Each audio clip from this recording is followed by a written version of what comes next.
Imagine this. You're 8 months pregnant, hosting the ultimate family barbecue at your luxurious estate, smiling through the exhaustion as guests arrive in fancy cars. Everything seems perfect until your husband's stunning young business partner shows up, flashing a radiant smile and sharing inside jokes with him that make your stomach twist.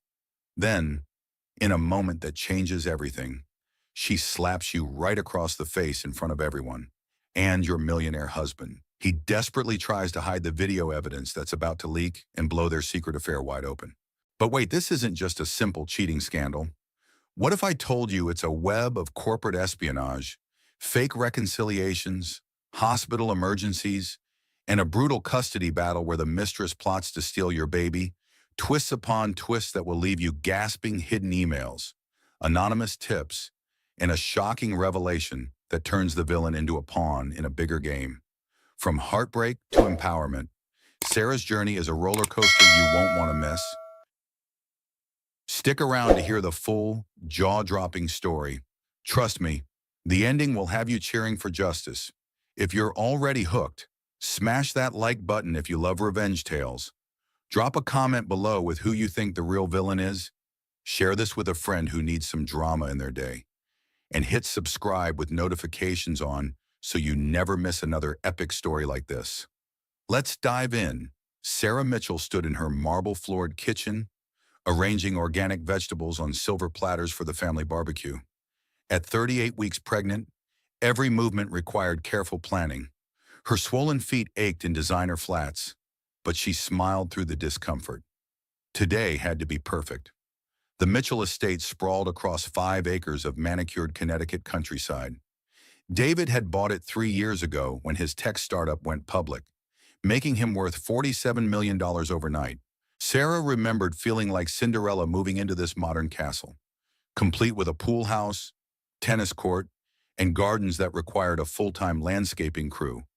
Now, preparing for their monthly family gathering, Sarah wondered when the fairy tale had started feeling like a burden. Her phone buzzed against the granite countertop.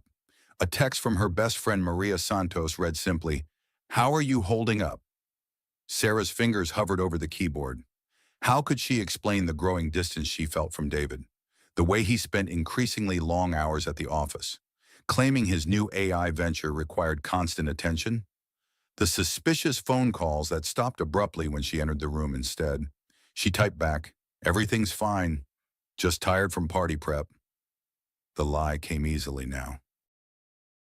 Sarah had become an expert at maintaining the illusion of marital bliss, especially when David's business associates and their wives descended on their home like perfectly groomed vultures, evaluating every detail of their domestic paradise. David emerged from his home office, adjusting his Rolex Submariner. Even at 42, he possessed the lean build and sharp jawline that had first attracted Sarah at a marketing conference 8 years ago. She'd been climbing the corporate ladder at a prestigious advertising firm then, proud of her independence and 6-figure salary. Those days felt like someone else's life. "The Andersons will be here in 20 minutes, David announced, barely glancing at Sarah's carefully prepared spread. "Jessica is coming too. She's been instrumental in securing our overseas partnerships." Sarah's stomach clenched at the mention of Jessica Chen. David's 29-year-old business associate had joined his company 6 months ago, bringing impressive credentials from Stanford Business School and previous stints at major tech firms.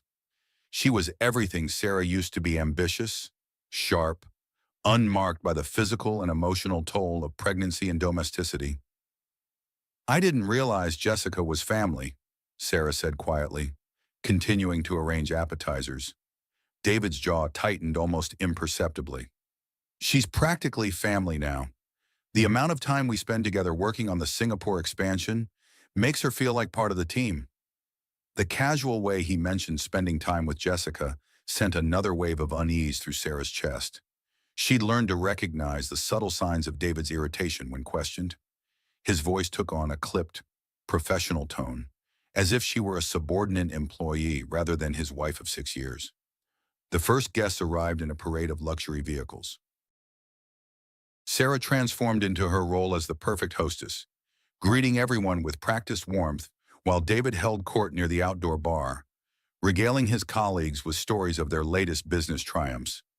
Jessica arrived fashionably late in a sleek black Tesla Model S. Sarah watched from the kitchen window as the younger woman emerged wearing a form-fitting coral dress that emphasized her slim figure.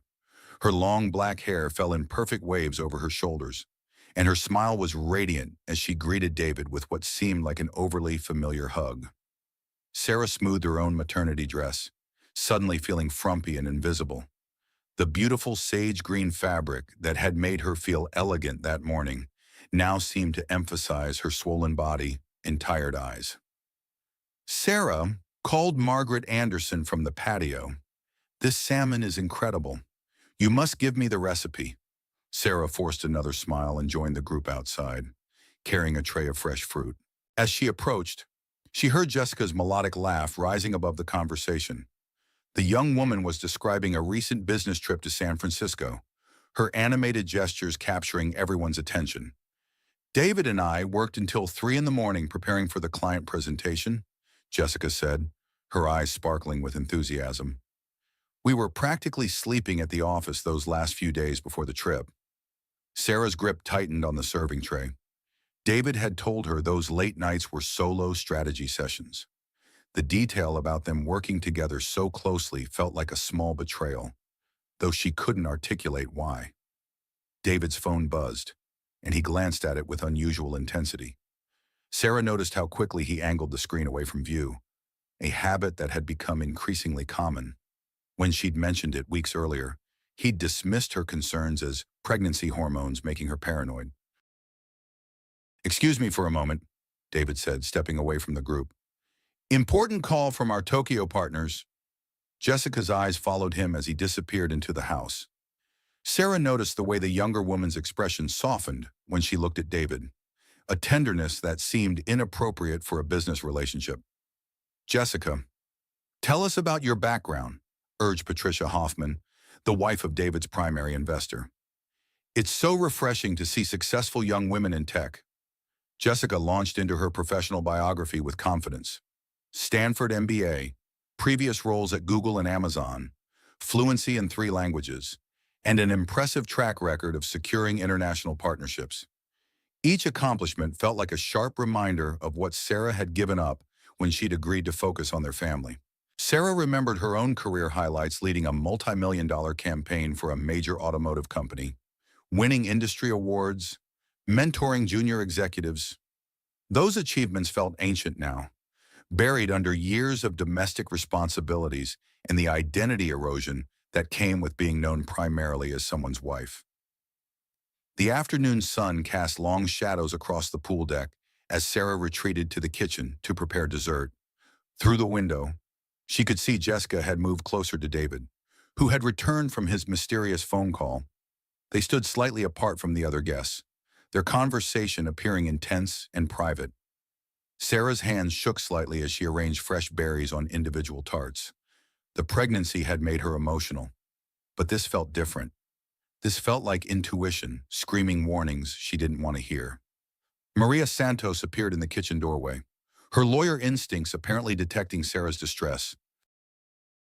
At 42, Maria maintained the sharp intelligence and fierce loyalty that had made her Sarah's closest friend since college. She'd built a successful family law practice specializing in high-asset divorces, though Sarah had never imagined that expertise might become personally relevant. "You look exhausted," Maria observed, accepting a glass of sparkling water. "Are you getting enough rest?" Sarah wanted to confide her growing concerns about David's behavior. The late nights, the secretive phone calls, the way he seemed to light up around Jessica in a way he hadn't with Sarah in months. Instead, she deflected. "Just 3rd trimester fatigue. The baby's been active at night, making sleep difficult." Maria's expression softened with sympathy, but Sarah caught a flicker of something else in her friend's eyes. Professional concern, perhaps. As a divorce attorney, Maria had developed an instinct for recognizing the early signs of marital dysfunction. "If you ever need to talk about anything," Maria said carefully, "you know I'm here. Sometimes pregnancy can be a stressful time for couples." Before Sarah could respond, David's voice carried in from the patio, raised in what sounded like excitement. She and Maria moved to the window to see him showing something on his phone to the gathered guests. Jessica stood particularly close, her hand resting briefly on his arm as she leaned in to see the screen. "What are they looking at?" Sarah murmured. The group erupted in congratulations and applause. Sarah hurried outside, curiosity overriding her growing discomfort with Jessica's proximity to her husband. "What's the celebration about?" Sarah asked, approaching the circle of guests. David's face was flushed with triumph. "We just got confirmation that the Singapore deal went through. 60 million in funding for our overseas expansion. Jessica's contacts made it possible." The group toasted Jessica's success while Sarah stood on the periphery, feeling strangely excluded from her husband's moment of triumph. She remembered when David used to share his business victories with her first, seeking her advice and celebrating their shared future. Now she learned about major developments at the same time as casual acquaintances. As the sun began to set, guests started departing with effusive thanks and promises to reciprocate the invitation soon. Sarah gathered abandoned plates and glasses, her back aching from hours on her feet. Jessica was among the last to leave, lingering near David's car in conversation that seemed unnecessarily prolonged. Finally alone, Sarah and David began the cleanup process in relative silence. The perfect facade of their afternoon felt exhausting to maintain, and Sarah found herself longing for the authentic intimacy they'd once shared. "Jessica seems very dedicated to the business," Sarah ventured as she loaded the dishwasher. David's response came quickly, almost defensively. "She's brilliant. Her international connections are invaluable for our expansion plans. I'm lucky to have someone so committed on the team." The word committed hit Sarah strangely. It seemed too personal a descriptor for a business relationship, too intimate for professional admiration. "How late did you two actually work those nights she mentioned?" Sarah asked, trying to keep her tone casual. David's jaw tightened again, the same micro-expression that appeared whenever he felt challenged. "As late as necessary to secure $60 million in funding. I thought you'd be happy about our success instead of questioning my work methods." The conversation was taking a turn Sarah recognized and dreaded.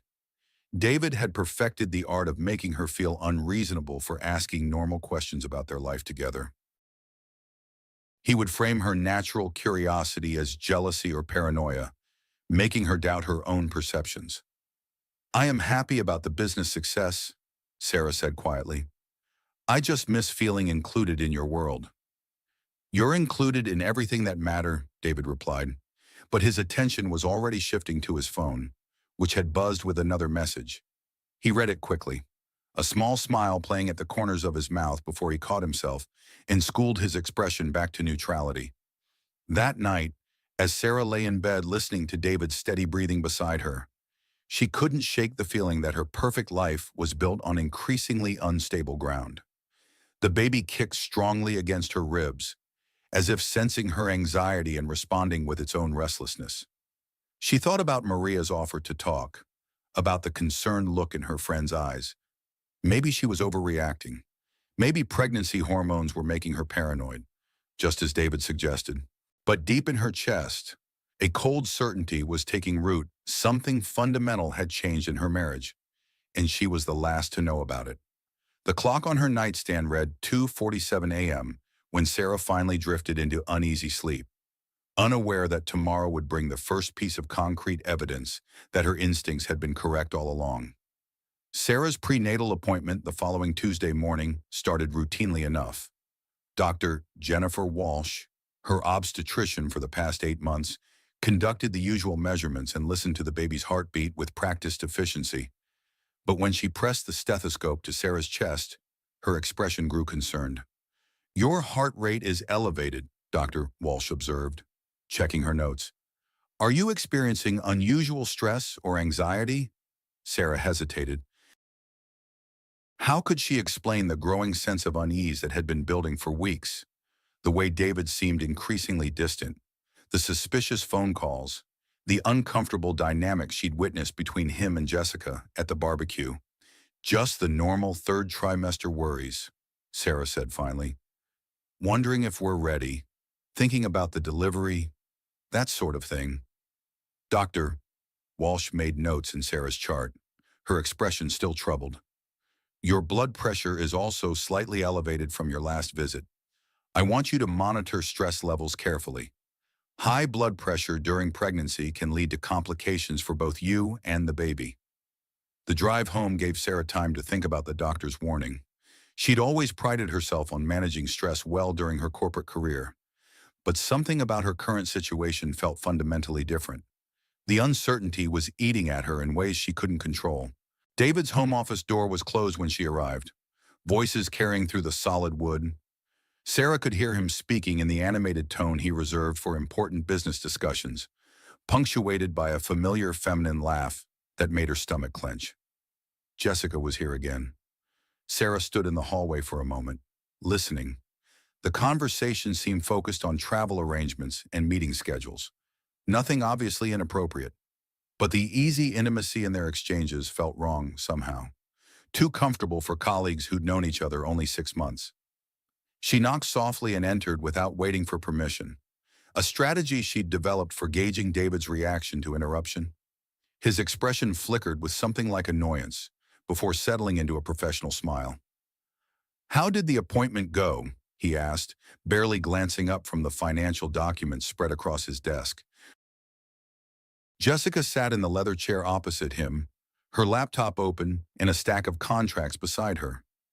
She offered Sarah a friendly wave, but there was something calculating in her eyes, as if she were assessing potential threat levels. Everything's fine, Sarah replied, choosing not to mention the doctor's concerns about her stress levels. I'll leave you to your work. As she closed the office door behind her, Sarah heard Jessica's voice drop to a more intimate whisper, though she couldn't make out specific words. The sound sent another wave of unease through her chest. In the kitchen, Sarah began preparing lunch while her mind raced. She thought about Dr. Walsh's warning about stress affecting the baby. The last thing she wanted was to create problems based on unfounded suspicions, but ignoring her instincts felt equally dangerous. Her phone rang, Maria's number appearing on the screen like an answer to unspoken prayers. How are you feeling after yesterday's party? Maria asked without preamble.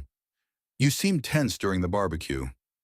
Sarah glanced toward David's office, ensuring the door remained closed.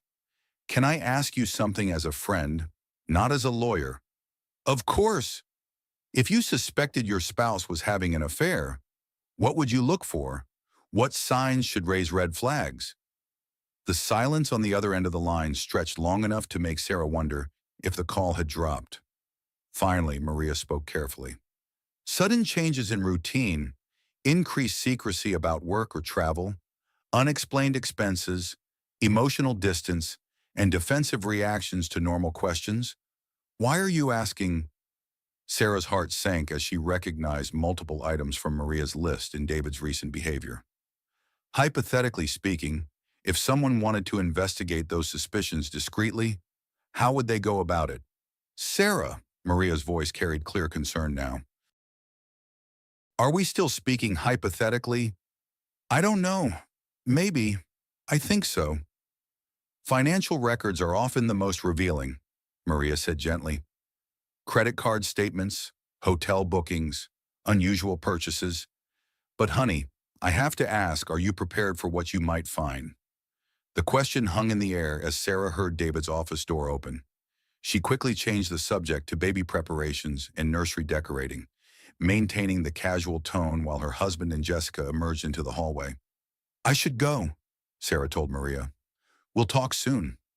David appeared in the kitchen doorway, Jessica close behind him. They both carried the satisfied expression of people who'd accomplished important work together, and Sarah noticed how Jessica's hand brushed David's arm as she passed him to retrieve her purse from the counter. We're going to grab lunch and discuss the Singapore timeline, David announced. Jessica knows a great sushi place downtown. Sarah's eyebrows rose. Sushi? I thought pregnant women were supposed to avoid raw fish, and you usually prefer to eat at home during workdays. We're not eating sushi, David said quickly, his tone sharp with irritation. It's a Japanese restaurant that serves cooked options. We need to work through some complex logistics away from distractions. The implication that his pregnant wife constituted a distraction stung more than Sarah expected. She watched them leave together, noting how naturally they moved as a pair, how Jessica seemed to anticipate David's movements and preferences. Alone in the house, Sarah found herself drawn to David's office. She'd never snooped through his belongings before, had always respected his privacy and trusted his explanations. But Dr. Walsh's warning about stress affecting the baby gave her a new sense of urgency. She needed to know the truth, if only to protect her own health and peace of mind. David's desk was organized with military precision, contracts and financial reports arranged in neat stacks. Sarah looked through the visible papers, finding nothing immediately suspicious. Business correspondence, partnership agreements, and technical specifications for their various projects. His computer was password protected, as expected. But David had always been careless with physical documents, often printing emails and reports to review offline. Sarah opened the desk drawers systematically, looking for anything that might explain her growing unease. In the bottom drawer, wedged behind a stack of old business magazines, she found hotel receipts, the Meridian in downtown Hartford, multiple dates over the past 2 months. The charges were for dinner and drinks, nothing overnight, but David had never mentioned business dinners at that particular location. Sarah photographed the receipts with her phone, her hands trembling slightly. This wasn't proof of infidelity, but it was evidence of deception. David had been having undisclosed meetings at an upscale hotel, and he'd chosen not to share that information with his wife. Her search revealed more troubling details. Credit card statements showed charges at expensive jewelry stores, purchases Sarah had never received, flowers delivered to an address she didn't recognize, restaurant bills for two at intimate venues during times when David had claimed to be in solo strategy meetings. The evidence painted a picture of a secret life, a parallel existence that ran alongside their marriage without her knowledge. Sarah felt physically ill as the implications sank in. The stress she'd been experiencing wasn't paranoia or pregnancy hormones. Her instincts had been screaming warnings about real deception. She quickly photographed the most damning documents, then carefully returned everything to its original position. David would be back soon, and she needed time to process what she'd discovered before confronting him. The afternoon dragged by in a haze of anxiety and dawning realization. Sarah tried to focus on mundane tasks like organizing the nursery and responding to emails, but her mind kept returning to the hotel receipts and jewelry store charges. Each piece of evidence felt like another crack in the foundation of her marriage. David returned home at sunset, his mood unusually upbeat. He'd brought takeout from Sarah's favorite Thai restaurant, a gesture that would have felt thoughtful under normal circumstances, but now seemed like guilt-motivated overcompensation. "How was your business lunch?" Sarah asked as they sat down to eat. "Productive. Jessica has some innovative ideas about international market penetration. Her perspective has been invaluable." Sarah studied her husband's face as he spoke about Jessica, noting the way his expression softened when he mentioned her name. There was an enthusiasm there that had been absent from his voice when discussing their own relationship for months. "The baby was very active during my appointment today," Sarah said, changing the subject to test David's level of engagement with their pregnancy. "Dr. Walsh thinks we might have a soccer player on our hands." David nodded absently, his attention already drifting to his phone. "That's nice, honey. Did she mention when you might deliver?" The casual dismissal of their child's development felt like another small betrayal. Sarah remembered when David used to hang on every detail from her appointments, asking questions about the baby's growth and speculating about their future together. Now he seemed to view her pregnancy as background noise to his increasingly complex professional life. That evening, as David worked late in his office again, Sarah sat in the nursery they'd been preparing together. The walls were painted a soft yellow, gender-neutral and calming. The crib waited empty, still needing assembly. Baby clothes hung in neat rows, tiny outfits that represented hope and anticipation for their growing family. But the joy Sarah had expected to feel was overshadowed by a growing sense of dread. She thought about Maria's question, was she prepared for what she might find? The evidence she'd discovered today suggested David was involved in some form of deception, whether emotional or physical infidelity. The full truth remained unclear, but the foundation of trust that had supported their marriage was crumbling beneath her feet. Sarah's phone buzzed with a text message from an unknown number. "Check your husband's car, driver's side compartment. You deserve to know the truth. A friend." Her heart pounded as she read the message twice, then deleted it immediately.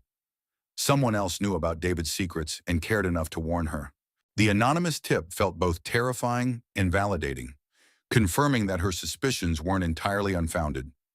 The house was quiet as Sarah made her way to the garage, David still absorbed in his late-night work session. She opened the door to his BMW and felt around the driver's side compartment, her fingers searching for anything unusual. Hidden beneath registration papers and the owner's manual, she found a small jewelry box from Tiffany & Co. Inside lay a delicate diamond necklace, far more expensive and personal than anything David had given her in recent years. The accompanying card was unsigned but bore a message in David's handwriting, "For making everything worthwhile. All my love." Sarah stared at the necklace and card, the final piece of evidence falling into place. This wasn't a business relationship or a professional admiration. David was having an affair, and he was in love with Jessica Chen. The betrayal hit her like a physical blow, stealing her breath and making her legs weak. She managed to return everything to its hiding place and make it back to the house before the full emotional impact overwhelmed her. In their bedroom, she sat on the edge of the bed and tried to process the magnitude of what she'd discovered. Her marriage was a lie. The man she'd trusted with her heart, her future, and their unborn child was living a double life. The perfect facade they'd maintained for friends and family was built on deception and betrayal. Sarah looked at her reflection in the bedroom mirror, seeing a pregnant woman whose world had just shattered. Tomorrow she would need to decide what to do with the terrible knowledge she'd gained. But tonight, she would grieve for the life she'd thought she was living and prepare for whatever came next. The baby kicked strongly against her ribs, as if sensing the emotional turmoil and offering its own form of comfort. Sarah placed her hands on her belly and made a silent promise, whatever happened between her and David. She would protect this child and find a way to build a stable, honest life for both of them. The first crack in her perfect life had appeared, and Sarah knew there was no going back to ignorant bliss. The only path forward led through the painful truth, wherever that might take them. Sarah spent the sleepless night staring at the ceiling, her mind cycling through the evidence she'd discovered and the implications for her future. By morning, she'd reached a decision that both terrified and empowered her. She needed to see David and Jessica together with her own eyes, to witness the betrayal firsthand before determining her next steps. David left for the office early, claiming an important video conference with their Tokyo partners. His kiss goodbye felt perfunctory, distracted, confirming Sarah's growing sense that she'd become an afterthought in his increasingly complicated life. After he departed, Sarah called Maria from the nursery, surrounded by the symbols of hope and family that now felt like monuments to her naive trust. "I need to tell you something," Sarah began, her voice steady despite the emotional storm raging inside her chest. "Yesterday I found evidence that David is having an affair." Maria's sharp intake of breath carried clearly through the phone. "What kind of evidence?" Sarah detailed her discoveries, the hotel receipts, jewelry purchases, restaurant charges, and finally the necklace hidden in David's car. With each revelation, the betrayal felt more real and more devastating. "I'm going to follow him today," Sarah continued. "I need to see them together before I decide what to do next." "Sarah, honey, are you sure that's wise? The stress could affect the baby, and seeing something like that firsthand might be more traumatic than you realize." "I'm already stressed from not knowing the truth. At least this way, I'll have concrete information instead of living in uncertainty." Maria sighed, her lawyer instincts warring with her concern for her friend's well-being. "If you're determined to do this, don't go alone. I can meet you, provide moral support." "No, I need to handle this myself, but thank you for being there when I'm ready to talk about what comes next." After ending the call, Sarah prepared for what felt like a mission rather than an ordinary afternoon. She chose comfortable clothes suitable for potentially following someone discreetly, grabbed her phone and car keys, and tried to steel herself for whatever she might witness. David's office building in downtown Hartford was a sleek 15-story glass structure that housed several technology companies. Sarah parked across the street with a clear view of the main entrance and settled in to watch. She felt simultaneously empowered by taking action and disgusted by the necessity of spying on her own husband. At 12:30, David emerged from the building with Jessica at his side. Even from a distance, Sarah could see their body language was intimate rather than professional. They walked close together, Jessica's hand occasionally touching David's arm in familiar gestures that spoke of comfort and established affection. Sarah followed their car at a careful distance, her heart pounding with a mixture of dread and determination. They drove to La Bella Vista, an upscale Italian restaurant known for romantic ambiance rather than business meetings. Sarah parked several spaces away and watched them enter together, David's hand resting possessively on the small of Jessica's back. The restaurant had large windows facing the street, allowing Sarah to observe them being seated at an intimate corner table. She could see them clearly, noting how they leaned toward each other across the small table, their conversation appearing intense and personal rather than professional. Sarah sat in her car for 20 minutes, watching the woman she'd welcomed into her home, sharing what was obviously a romantic lunch with her husband. The betrayal felt surreal, like witnessing someone else's life rather than the destruction of her own marriage. When she could no longer bear the passive observation, Sarah made a decision that surprised her with its boldness. She would confront them directly, in public, forcing the truth into the open rather than continuing to live with deception. The restaurant's interior was dimly lit and elegant, designed for intimate conversations and romantic encounters. Sarah approached their table with her heart hammering against her ribs, the baby seeming to respond to her emotional state with increased movement. David saw her first, his face cycling through surprise, panic, and something that looked almost like relief. Jessica turned to see what had captured his attention, her expression shifting from confusion to calculated composure in seconds. "Sarah," David said, half rising from his chair, "what are you doing here?" "I could ask you the same question," Sarah replied, her voice steadier than she'd expected. "I thought you had a video conference this afternoon." Jessica spoke before David could respond, her tone perfectly controlled and faintly condescending. "David mentioned you might be experiencing some anxiety during your pregnancy. It's completely normal, but following your husband to restaurants suggests you might benefit from professional help." The casual cruelty of the statement, delivered with a patronizing smile, hit Sarah like a slap. This woman had been in her home, eaten her food, accepted her hospitality, all while carrying on an affair with her husband. And now Jessica had the audacity to suggest Sarah was mentally unstable for questioning obvious deception. "Professional help for what?" Sarah asked, her voice rising slightly. "For noticing that my husband has been lying about his whereabouts and spending money on jewelry he's never given me." David's face flushed red. "Sarah, you're making a scene. We can discuss this at home like civilized adults." "Civilized adults don't have secret lunch dates with their business associates," Sarah shot back. "Civilized adults don't hide jewelry purchases and hotel receipts from their pregnant wives." Other diners had begun to notice the confrontation, their conversations quieting as they sensed drama unfolding. Sarah felt exposed and humiliated, but also strangely liberated by finally speaking the truth aloud. Jessica leaned back in her chair, observing the scene with what appeared to be clinical interest rather than guilt or remorse. "David, perhaps we should continue our meeting at the office. Your wife seems to need your attention more than our business discussions do." The dismissive way Jessica referred to her as your wife, as if Sarah were an inconvenient obligation rather than a person with legitimate concerns, triggered something fierce and protective in Sarah's chest. "I have a name," Sarah said coldly, "and I have a right to know why my husband is buying expensive jewelry for his business associate while telling me we need to budget carefully for the baby's expenses." David stood abruptly, his jaw tight with anger. We're leaving. Now. But instead of addressing Sarah, he turned to Jessica with an expression of apology and regret. I'm sorry about this. I'll call you later to reschedule our discussion.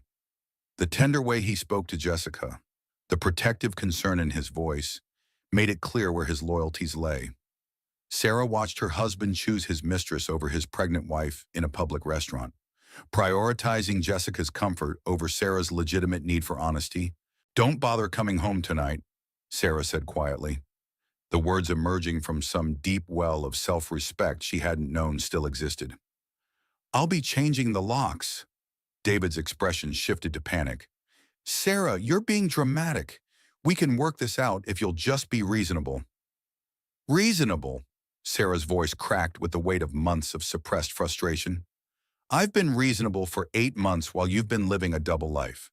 I've been reasonable while you've prioritized every business meeting over our relationship. I've been reasonable while you've made me feel crazy for noticing obvious lies. Jessica stood gracefully, gathering her purse with practiced elegance. I think it's best if I leave you two to sort this out privately. As she passed Sarah's chair, Jessica paused and spoke in a voice low enough that only Sarah could hear. He was never going to leave you during the pregnancy, but after the baby comes, things will be different. You should start preparing yourself for that reality. The words hit Sarah like ice water, confirming her worst fears while simultaneously revealing the calculated nature of Jessica's involvement in their marriage's destruction. This wasn't a spontaneous affair born of unexpected attraction. It was a deliberate strategy with a timeline and expected outcome. Sarah watched Jessica leave the restaurant with the confident stride of a woman who believed she'd already won. David seemed torn between following his mistress and managing his wife's very public emotional breakdown. Sarah, please, David said, his voice dropping to what he probably thought was a soothing tone. Let's go home and discuss this rationally. You're upsetting yourself and the baby. The baby, Sarah laughed bitterly. Now you're concerned about the baby. When was the last time you asked about my appointments or showed any interest in our child's development? David's silence answered the question more effectively than any words could have. He'd become so absorbed in his affair that their pregnancy had faded into irrelevant background noise. I want a divorce, Sarah said simply, the words feeling both terrifying and liberating. I want you out of the house, and I want a fair settlement that ensures our child's security. You don't mean that, David replied, but his tone lacked conviction. You're emotional right now. Once you calm down, we can work through this like adults. Sarah stood carefully, her pregnant body requiring deliberate movement. I've never been more certain of anything in my life. This marriage is over. David, the only question now is whether we handle the divorce with dignity or if you force me to expose every detail of your affair in court. As she walked toward the restaurant exit, Sarah heard David calling her name, but she didn't turn around.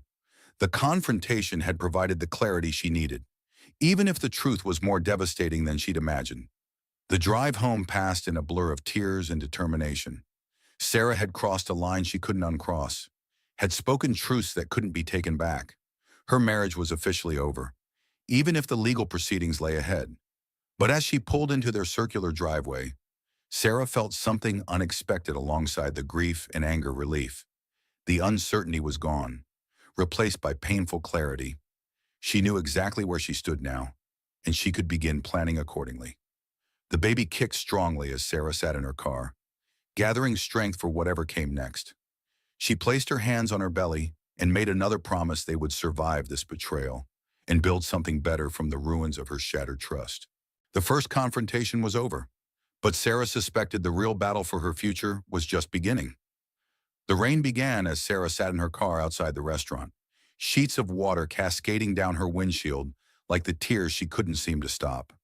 The confrontation with David and Jessica played on repeat in her mind, each cruel word and dismissive gesture cutting deeper with each mental replay.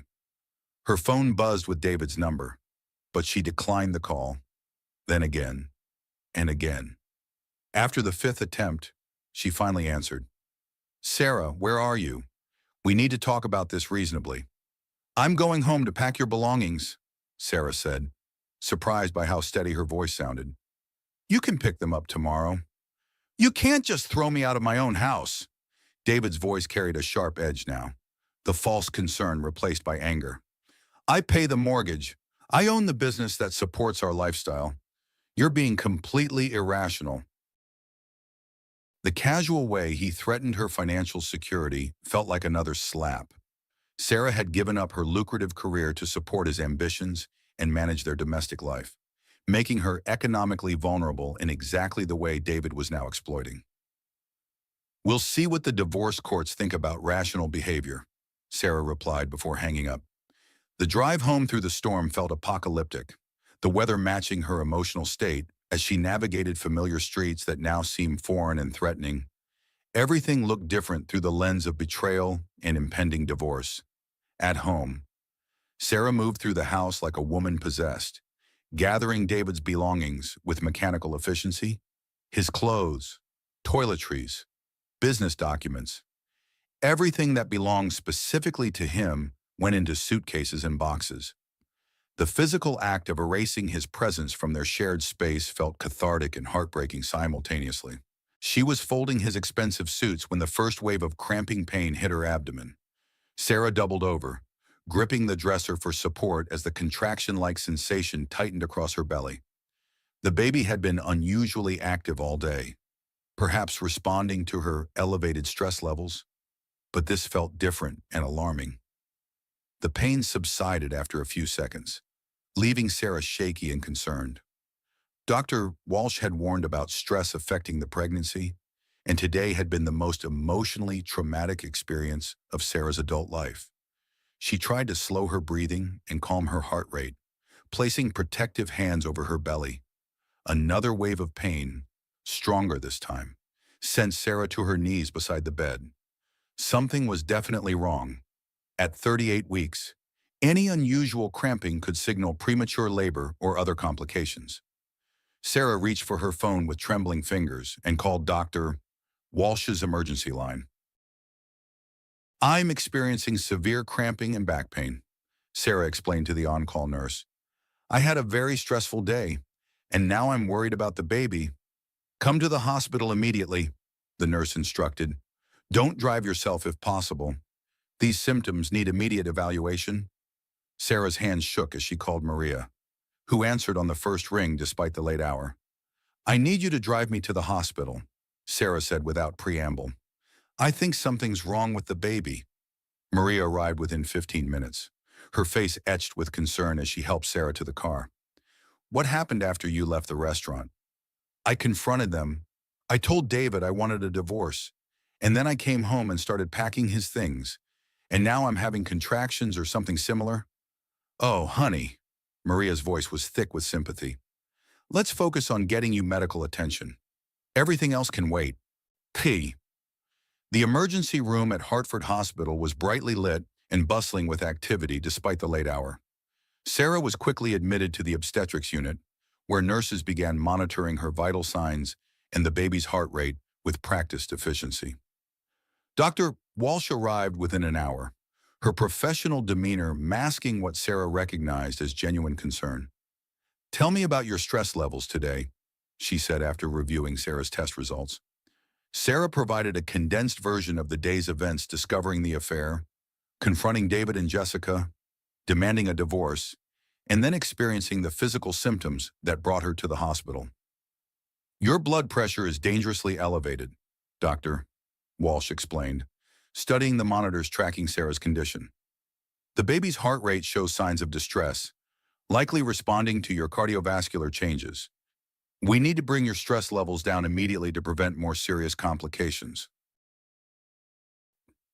What kind of complications? Sarah asked, fear sharpening her voice.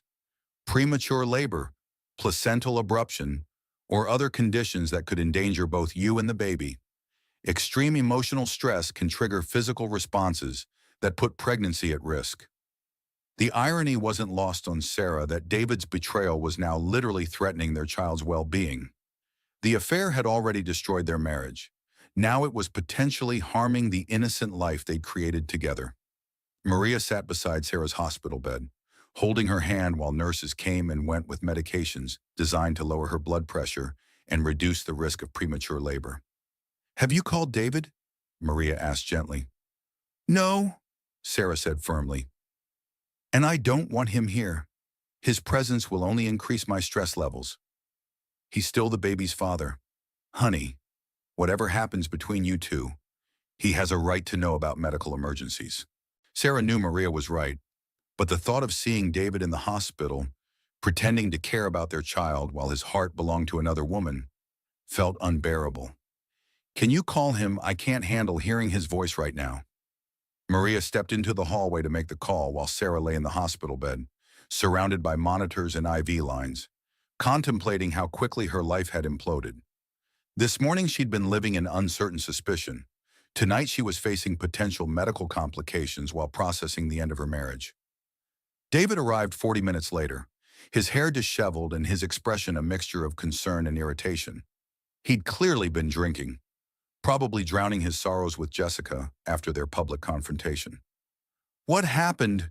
he demanded, addressing Maria rather than Sarah directly. "Is the baby okay?" "Your wife is experiencing stress-related complications," Maria replied coolly. "Her blood pressure is dangerously high, and the baby is showing signs of distress." David finally looked at Sarah, his expression softening slightly when he saw her connected to multiple monitoring devices. "Are you all right?" "I'm fine," Sarah lied. "The doctors are just being cautious." "This is exactly what I was worried about," David said, his voice taking on the lecturing tone Sarah had grown to hate. "You're letting your emotions affect your health and the baby's well-being. Maybe if you'd handled today's situation more maturely, we wouldn't be in the hospital right now." The audacity of blaming her for the medical crisis caused by his infidelity sent Sarah's blood pressure spiking again. Triggering alarms on the monitoring equipment, Maria quickly intervened. "David, I think it's best if you wait in the hallway while Sarah calms down. Your presence seems to be making her condition worse." "I'm not leaving my wife alone in the hospital," David protested, but his concerns seemed more about maintaining appearances than genuine care for Sarah's well-being. "Then focus on being supportive instead of accusatory," Maria snapped, her lawyer instincts kicking in. "Sarah needs calm and reassurance right now, not blame and criticism." Dr. Walsh returned with updated test results and a grave expression. "We need to discuss some serious concerns," she said, glancing between Sarah and David. "The stress has triggered early labor contractions, and while we've managed to slow them for now, Sarah's blood pressure remains critically elevated." "What does that mean for the baby?" Sarah asked, gripping Maria's hand tightly. "If we can't stabilize your condition, we may need to consider early delivery.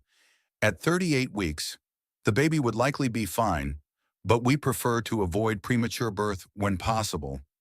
David paled at the mention of early delivery. "What can we do to prevent that?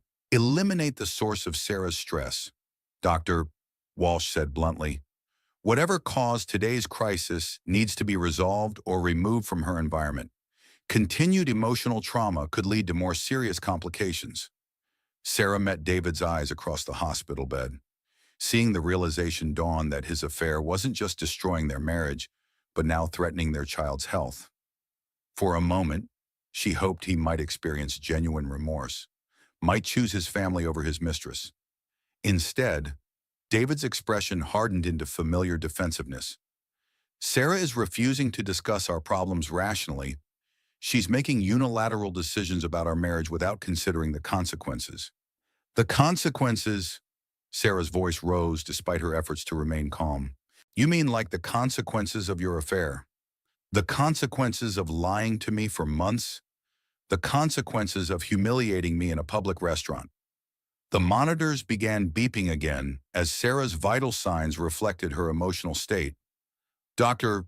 Walsh intervened immediately. "Mr. Mitchell, I need you to step outside while we stabilize your wife's condition. Whatever marital issues you're dealing with need to be set aside until Sarah and the baby are medically stable. She's threatening to divorce me and take half my assets," David said, as if financial concerns were equivalent to medical emergencies. I have rights too. Maria stood abruptly, her professional composure finally cracking. Your wife is in the hospital with pregnancy complications caused by the stress of discovering your affair, and you're worried about asset protection. You're lucky she's not suing you for emotional distress on top of everything else. David left the room, but not before Sarah caught his expression of calculation rather than contrition. Even in the hospital, faced with potential harm to their child, he was thinking like a businessman protecting his interests rather than a husband concerned for his family's well-being. Over the next several hours, medical staff worked to stabilize Sarah's condition through a combination of medications, rest, and carefully monitored stress reduction. Maria stayed through the night, providing emotional support while David paced the hallways like a caged animal. As dawn broke over the hospital parking lot, Dr. Walsh delivered cautiously optimistic news. Sarah's blood pressure had stabilized, and the baby no longer showed signs of distress. However, she would need to remain on bed rest for the remainder of her pregnancy, with strict limitations on stress and physical activity. This means no confrontations, no major life decisions, and no situations that might trigger another crisis. Dr. Walsh explained, your body and your baby need time to recover from yesterday's trauma. Sarah nodded understanding while privately wondering how she was supposed to avoid stress while living with a cheating husband who blamed her for their problems. The medical emergency had bought her time, but it hadn't resolved the fundamental issue destroying her marriage. David returned to the room as Dr. Walsh finished her instructions, his overnight in the hospital hallway apparently having provided time for strategic thinking rather than soul-searching. I think we should postpone any major decisions until after the baby is born, he announced, as if the affair and divorce demands had been impulsive reactions rather than responses to genuine betrayal. Sarah's health has to be the priority right now. The manipulative framing of his suggestion, positioning himself as the rational protector of Sarah's well-being, made her stomach turn. But surrounded by medical equipment and facing restrictions on stress, she realized David had gained a temporary advantage through her physical vulnerability. We'll discuss everything after the baby arrives, Sarah agreed quietly, knowing she had little choice given her medical situation. But as she was discharged from the hospital later that morning, Sarah made a silent promise to herself and her unborn child. David's affair might have triggered this medical crisis, but it wouldn't determine their future. She would use the imposed period of bed rest to plan carefully for the battle ahead, ensuring she was prepared to fight for her rights and her child's security once the medical restrictions were lifted. The hospital stay had been a wake-up call about the physical toll of emotional trauma, but it had also revealed David's true priorities. When forced to choose between his family's well-being and his own interests, he'd made his selection clear. Sarah would remember that lesson when the time came to divide their assets and determine their child's future. 2 weeks of mandatory bed rest gave Sarah time to think with painful clarity about her situation. David had returned home ostensibly to care for her during the medical recovery, but his presence felt more like strategic positioning than genuine concern. He worked from his home office with the door closed, taking frequent calls that he claimed were business-related, but often involved the hushed tones and intimate laughter Sarah had learned to associate with Jessica. Maria visited daily, bringing legal documents disguised as pregnancy books and magazines. They spoke in code about asset protection and custody arrangements while David remained within earshot, both women understanding that Sarah's medical restrictions created a temporary ceasefire rather than a genuine reconciliation. The prenuptial agreement you signed includes some protective clauses, Maria explained during one of these carefully orchestrated visits, her voice casual as if discussing baby shower arrangements. But there are also some challenging provisions we'll need to address. Sarah had signed the prenup 6 years ago, trusting David's explanation that it was standard protection for entrepreneurs with significant assets. She'd been so in love and confident in their relationship that she'd barely read the details, a naivety that now seemed catastrophically short-sighted. What kind of challenges? Sarah asked, keeping her voice low despite the background noise of a cooking show on television. The agreement heavily favors the higher-earning spouse, which was David when you signed it. However, your sacrifice of career advancement to support his business ventures could be grounds for challenging certain provisions, especially regarding spousal support and asset division.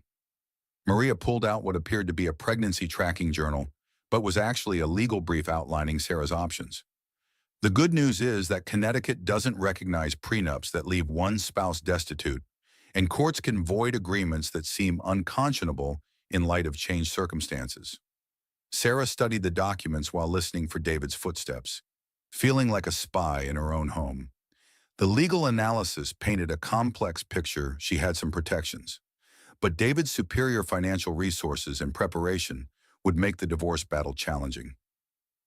"What about custody?" Sarah asked, the question that kept her awake at night despite her exhaustion. Connecticut courts prioritize the best interests of the child, with a preference for shared custody when both parents are fit. However, David's recent behavior and the circumstances of your hospital stay could influence the judge's decision about primary residence and decision-making authority. The relief Sarah felt was tempered by realization of the battle ahead. David was a formidable opponent with significant resources and apparently few qualms about using their child as leverage in the divorce proceedings. Their conversation was interrupted by David's emergence from his office, his expression falsely cheerful as he joined them in the living room. "How are my favorite ladies doing today?" he asked, settling into the armchair with studied casualness.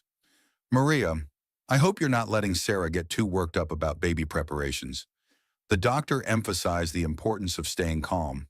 "Sure." The patronizing way he framed Maria's visits as potentially harmful to Sarah's health was a clear warning that he was monitoring their interactions. Sarah recognized it as another manipulation tactic, designed to isolate her from support systems under the guise of medical concern. "We're just discussing nursery decorating and shower planning," Maria replied smoothly. "Nothing stressful, just happy anticipation." David nodded approvingly, but Sarah caught the calculating look in his eyes.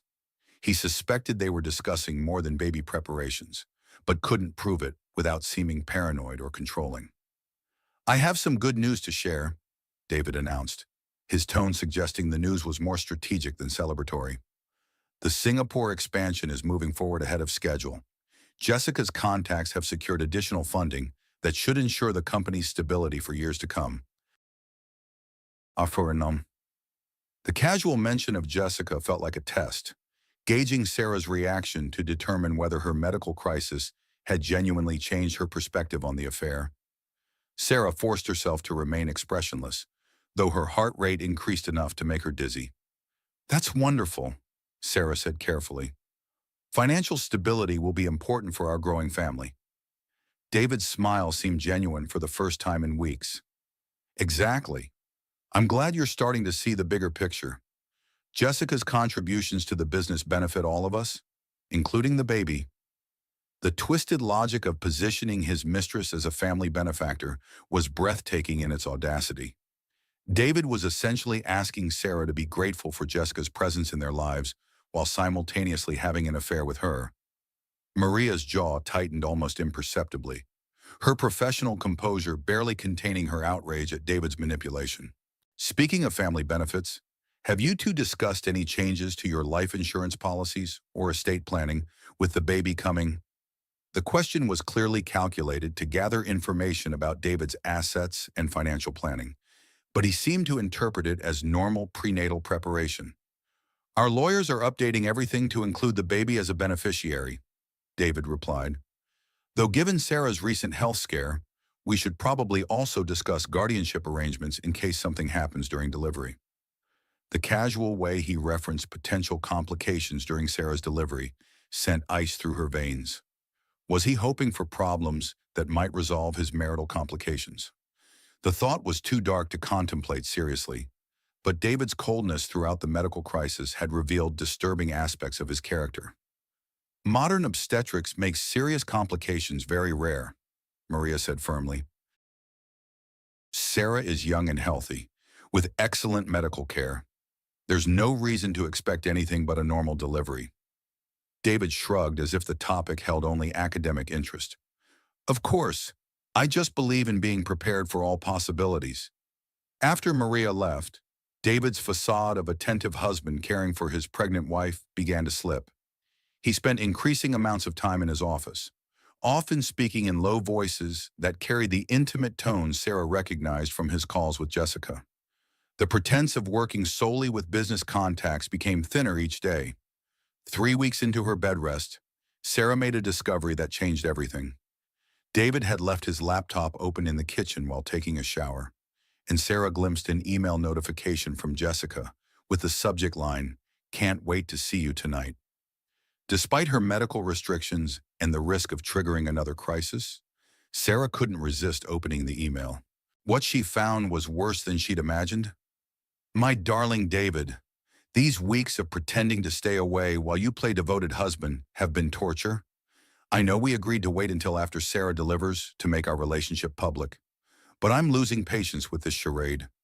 The lawyer you recommended says your prenup should protect most of your assets, especially if Sarah can be portrayed as an unstable mother due to her recent hospitalization.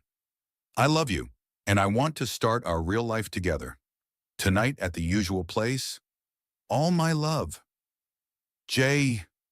Sarah's hands shook as she read the email, each word feeling like another nail in the coffin of her marriage. David and Jessica had been planning the end of her marriage while she lay in the hospital worried about their child's health.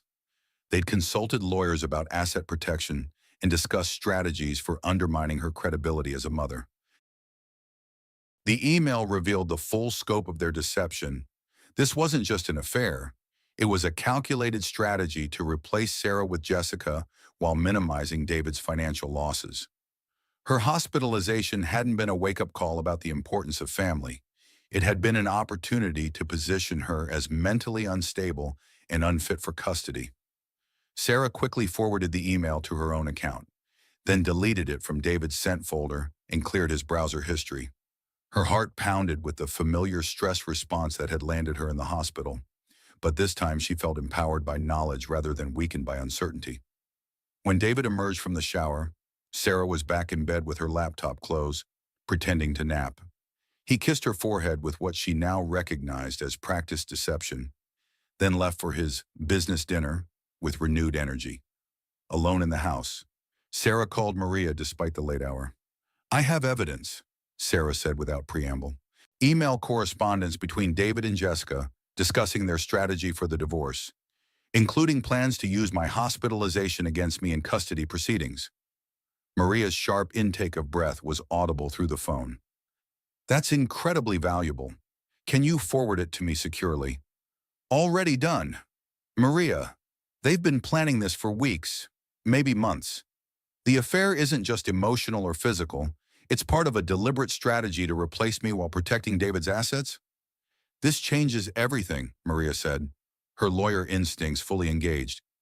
"With evidence of premeditation and strategic planning, we can challenge the prenup and argue that David has been acting in bad faith throughout your marriage. The fact that they discussed using your medical crisis against you will play very poorly with family court judges." For the first time in weeks, Sarah felt something approaching hope. The devastating email that had initially crushed her spirit had actually provided the evidence needed to level the playing field in divorce proceedings. "What's our next step?" Sarah asked. "We wait until after the baby is born and you're medically cleared for normal activity. Then we file for divorce with a comprehensive petition that includes this evidence and seeks full custody based on David's misconduct and fitness as a parent." Full custody? Sarah hadn't dared hope for such an outcome. A father who conspires with his mistress to undermine his wife's mental health while she's carrying his child demonstrates questionable judgment and priorities. Combined with evidence of deliberate deception and strategic planning to harm your interests, we have a strong case for arguing that shared custody isn't in the child's best interests. Sarah felt the baby kick strongly against her ribs, as if responding to the promise of protection and stability. "How long do we have to keep this secret? Until you deliver safely and recover enough to handle the stress of legal proceedings? David clearly believes he has the upper hand because of your medical restrictions and his financial resources. Let him continue believing that while we prepare our case." After ending the call, Sarah lay in the darkened bedroom contemplating the irony of her situation. David's email to Jessica, intended to coordinate their strategy against her, had instead provided the ammunition needed to defeat them. His overconfidence and poor digital security had given Sarah the evidence she needed to fight back effectively. The next morning, David was unusually attentive, bringing her breakfast in bed and asking about her comfort level with obvious concern.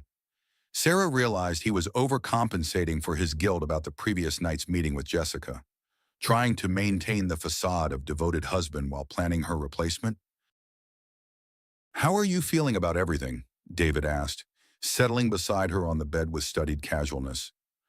"I know the past few weeks have been stressful, but I think we're finding our way back to each other." The blatant lie, delivered with such apparent sincerity, would have devastated Sarah weeks earlier. Now it simply confirmed her decision to proceed with the divorce as soon as medically feasible.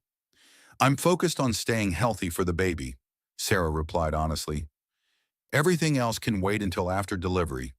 David smiled and squeezed her hand, apparently interpreting her response as acceptance of their situation rather than strategic patience.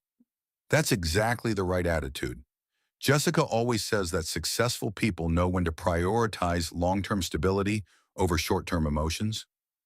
The casual way he quoted his mistress's wisdom about their marriage was staggering in its audacity, but Sarah simply nodded and smiled. David's overconfidence was becoming her greatest asset, encouraging him to reveal information and strategies that would ultimately be used against him. As her due date approached, Sarah felt increasingly confident about the battle ahead. David believed he held all the advantages: superior financial resources, legal preparation, and a pregnant wife restricted by medical concerns. What he didn't realize was that Sarah now possessed the evidence needed to expose his deception and challenge his assumptions about the divorce outcome. The legal battlefield was being prepared while David remained focused on his affair, unaware that his own emails had armed his opponent with the weapons needed to fight back effectively. Sarah's labor began at 3 in the morning on a cold February night, 6 weeks after she'd discovered David's email to Jessica.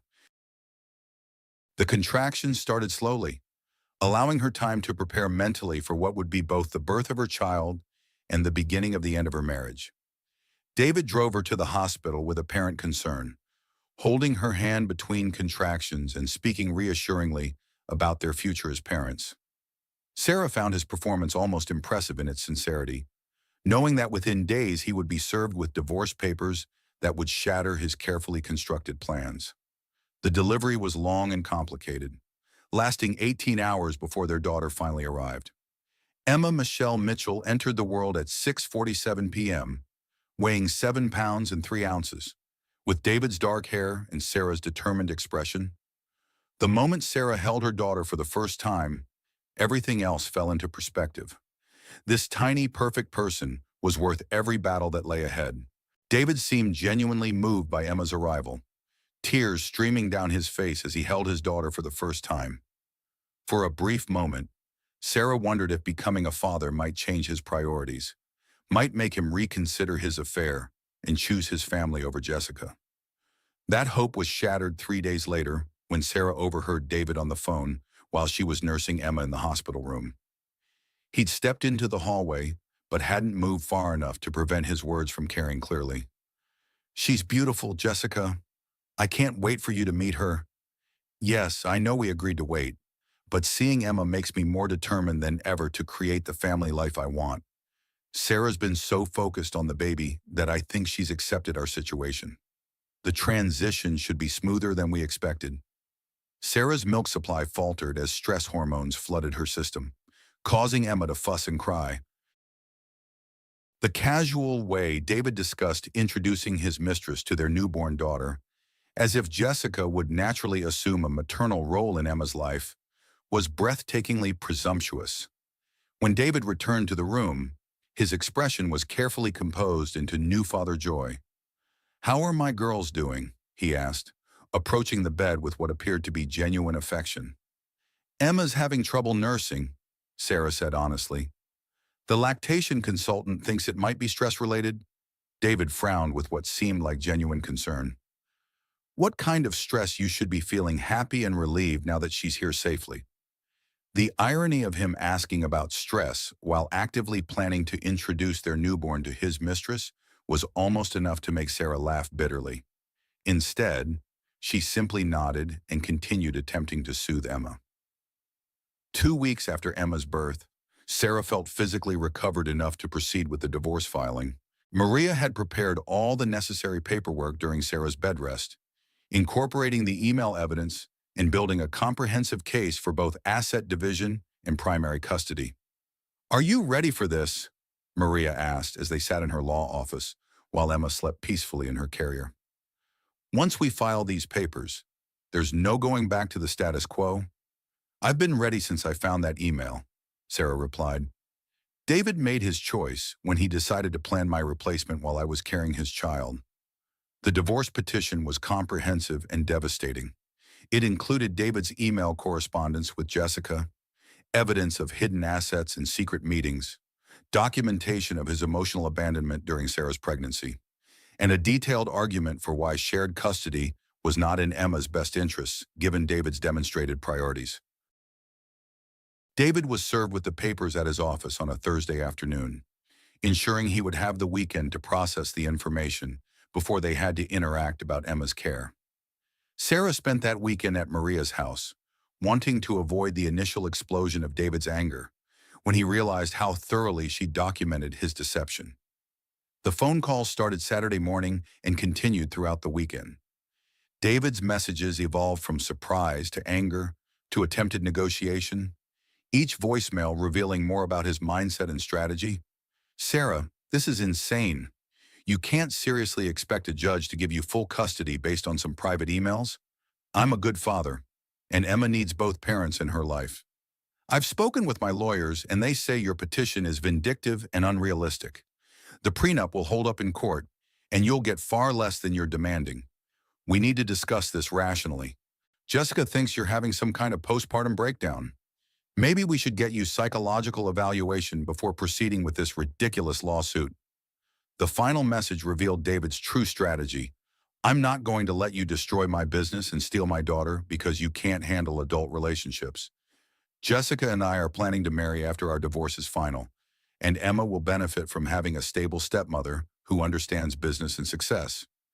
Sarah listened to each message with growing amazement at David's capacity for self-deception.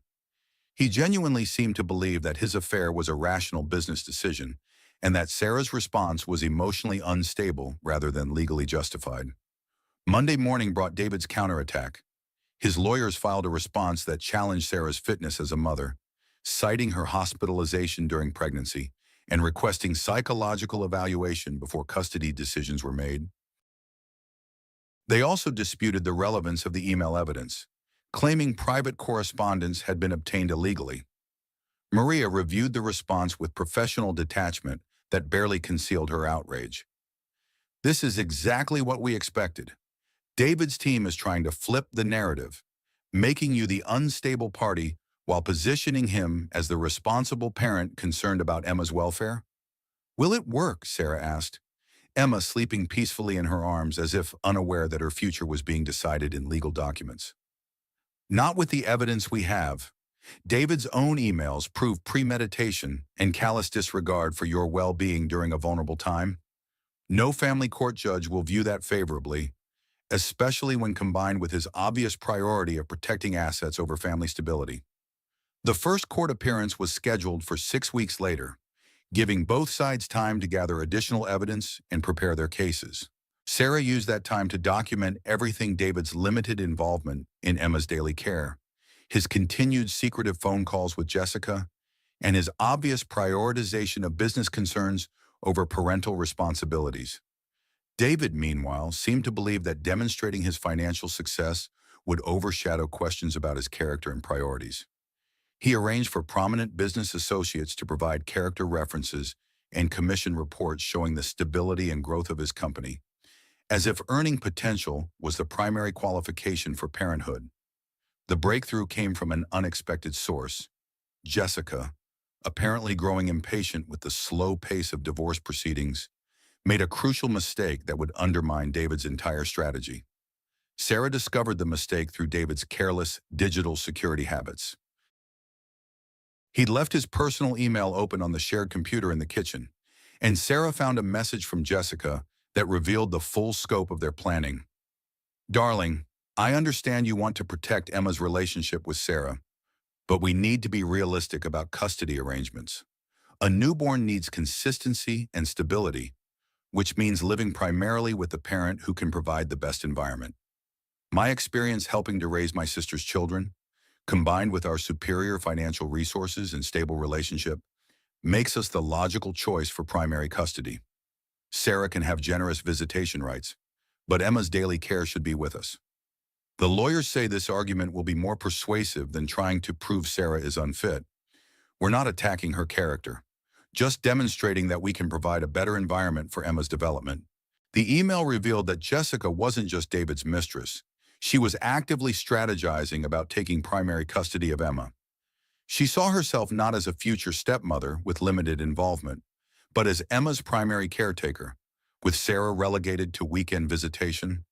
Sarah forwarded the email to Maria immediately, recognizing it as potential evidence of interference with parental rights and further proof of David's misplaced priorities.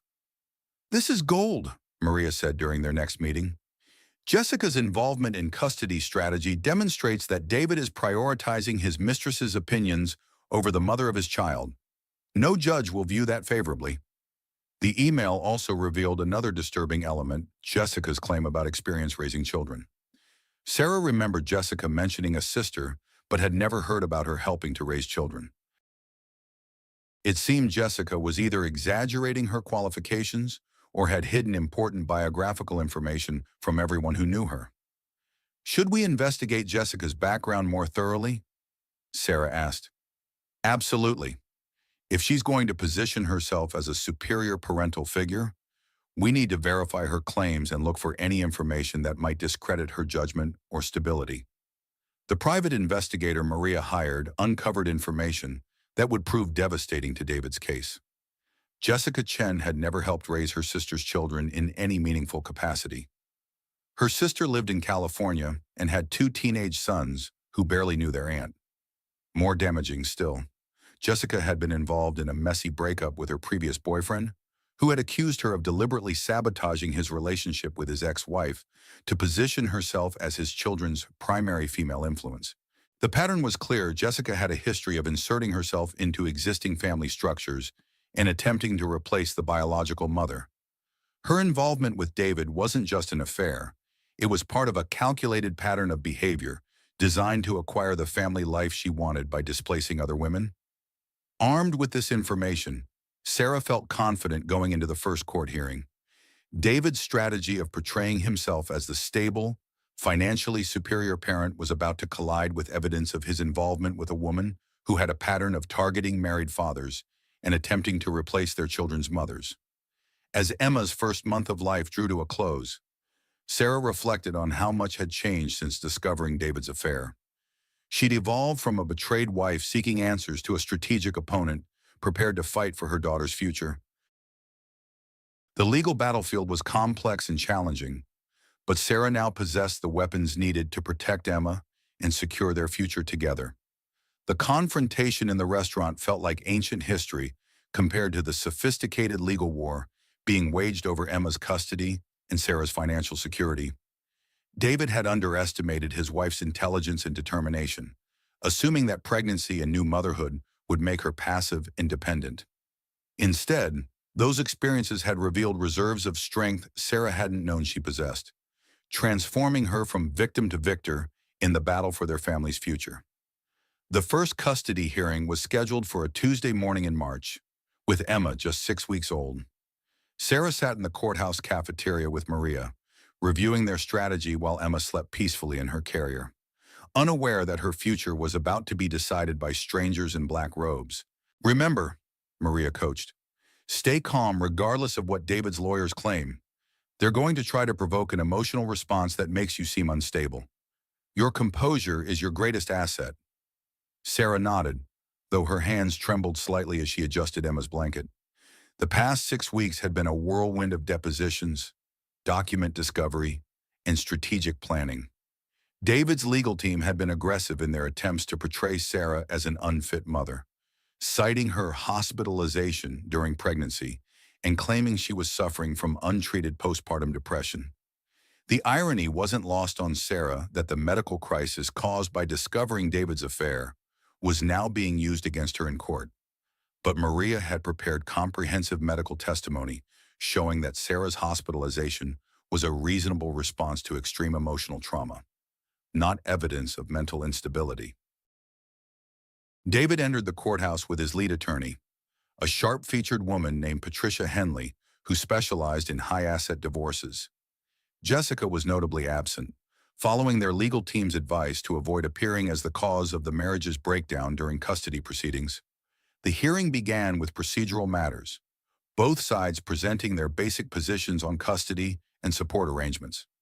Sarah requested primary custody, with David having supervised visitation until he could demonstrate that his affair wouldn't impact his parenting decisions. David's team countered with a request for shared custody and challenged Sarah's fitness as a mother. Judge Rebecca Morrison presided with the no-nonsense demeanor Sarah had hoped for, a family court veteran with a reputation for prioritizing children's welfare over parental convenience. Judge Morrison had reviewed all submitted documents and seemed unimpressed by David's financial arguments. "Mr. Mitchell," Judge Morrison addressed David directly, "I've reviewed the evidence regarding your extramarital relationship and the timing of this custody dispute. Can you explain how your personal choices serve your daughter's best interests?" David's prepared response sounded rehearsed and hollow. "Your Honor, my relationship with Miss Chen developed during a period when my marriage was already troubled. I believe Emma benefits from having both parents actively involved in her life, regardless of the status of our marriage. And you believe introducing a 6-week-old infant to your girlfriend serves her best interests?" Judge Morrison's tone suggested skepticism.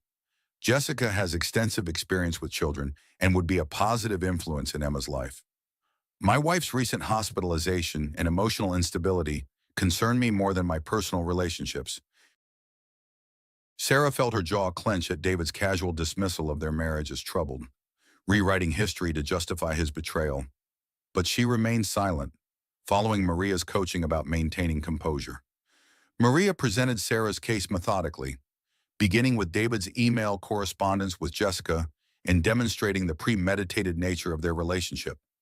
She then introduced evidence of Jessica's pattern of inserting herself into existing families and David's prioritization of business interests over parental responsibilities. "Your Honor," Maria concluded, "Mr. Mitchell has demonstrated through his own communications that he views this child as an asset to be managed rather than a daughter to be protected. His immediate plans to introduce his mistress as a parental figure show dangerous poor judgment that puts Emma's emotional development at risk." David's attorney attempted to discredit the email evidence and portray Sarah's hospitalization as proof of mental instability. But Judge Morrison seemed unpersuaded by their arguments. "I'm going to order a temporary custody arrangement while we await the guardian ad litem's report," Judge Morrison announced. "Emma will remain primarily with her mother, with Mr. Mitchell having supervised daytime visitation 3 times per week. Both parents will undergo psychological evaluation, and Mr. Mitchell will attend co-parenting classes before any overnight visitation is considered." Sarah felt relief flood through her chest. The temporary order was better than she'd hoped, giving her primary custody while David's visitation was limited and supervised. But David's reaction was more strategic than emotional. As they left the courthouse, he approached Sarah with an expression of calculated humility rather than anger. "Sarah, this isn't how I wanted things to go," he said quietly. "Maybe we should consider mediation instead of continuing this courtroom battle. It's not good for Emma to have her parents fighting like this." The sudden shift from adversarial legal strategy to reasonable co-parent concerned Sarah more than his previous aggression. David was too strategic to abandon his legal position without good reason. "I'm open to mediation if you're genuinely committed to putting Emma's needs first," Sarah replied carefully. "That's all I've ever wanted," David said with apparent sincerity. "I think I got caught up in protecting my business interests and lost sight of what really matters. Maybe we can find a way to co-parent effectively, even if our marriage can't be saved. Over the following weeks, David's behavior seemed to support his claims about changed priorities. He attended every scheduled visitation with Emma, brought thoughtful gifts for Sarah, and spoke respectfully about their need to work together as parents despite their personal differences. He also made no apparent contact with Jessica, at least not in any way Sarah could detect. His phone calls were conducted openly, his schedule was transparent, and he seemed genuinely focused on learning to care for Emma during their visitation periods. The change was so dramatic that Sarah began to wonder if becoming a father had indeed shifted David's perspective. Perhaps the reality of holding his daughter had made him reconsider his priorities and the importance of family stability. Maria remained skeptical during their weekly meetings. Leopards don't change their spots overnight, she warned. David is a strategic thinker who's probably recognized that his previous approach wasn't working in court. This could be a calculated attempt to appear reformed while he develops a new strategy. But as weeks passed without any evidence of continued deception, Sarah found herself cautiously hopeful. David's transformation seemed genuine, supported by consistent actions rather than just words. He'd enrolled in parenting classes without court requirement, suggested family counseling to address their marriage issues, and even proposed a trial separation rather than immediate divorce to see if they could rebuild trust. The turning point came 6 weeks after the first hearing, when David made an unexpected proposal during one of his visits with Emma. "I've been thinking about what's best for our family," he said, sitting on the couch while Emma slept in his arms. "Maybe Jessica was right about one thing: Emma needs stability and consistency. But I was wrong about who should provide that." Sarah looked up from the baby bottle she was washing, surprised by his serious tone. "I want to try again," David continued.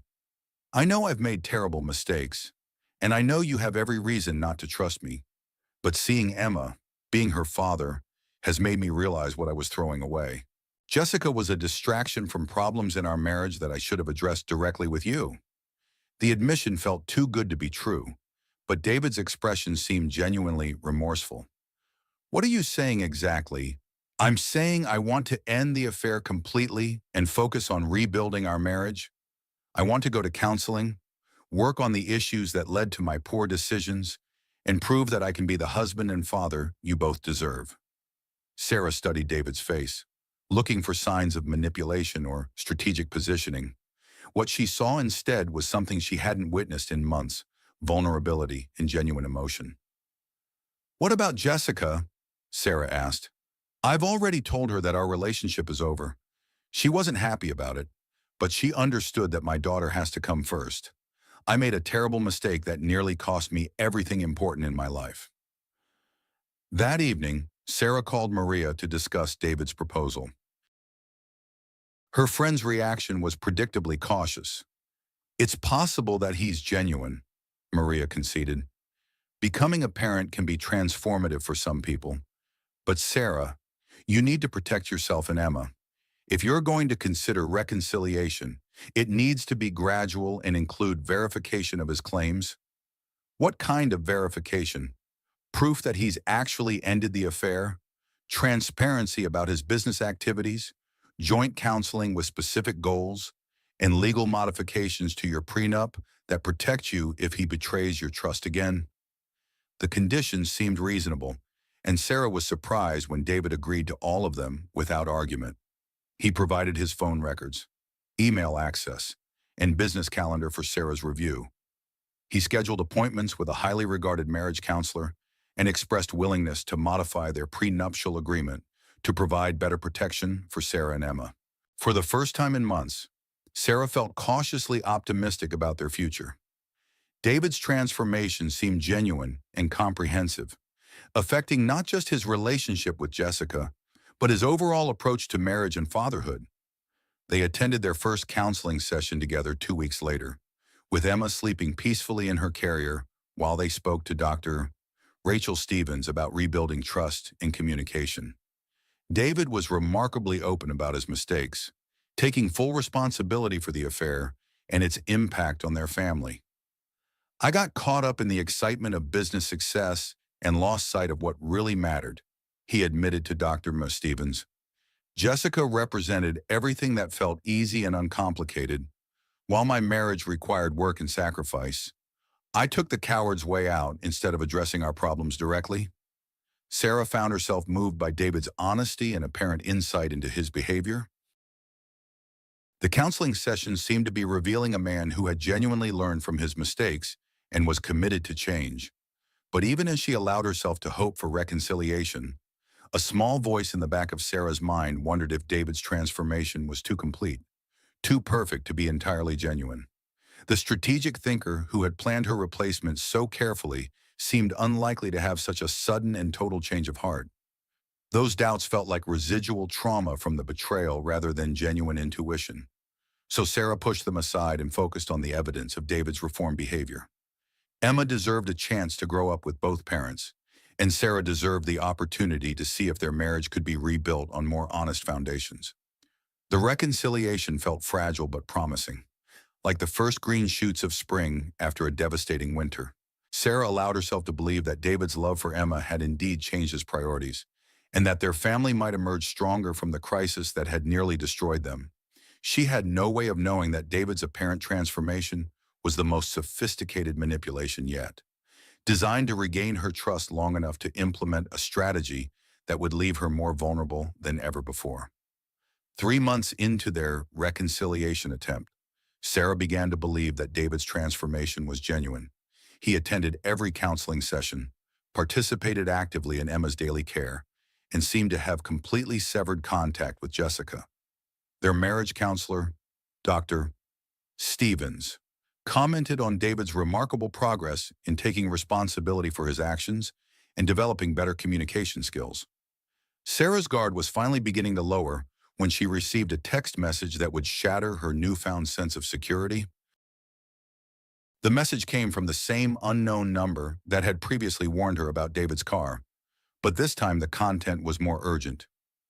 He's been meeting Jessica at her new apartment, Thursdays at 2 p.m. while you're at Emma's pediatrician appointments. She's been hiding there since the reconciliation started. You need to see this. Attached to the message was a photograph taken through a window, showing David and Jessica in an intimate embrace inside what appeared to be a luxury apartment. The timestamp showed it was taken the previous Thursday, during what David had claimed was an important business meeting.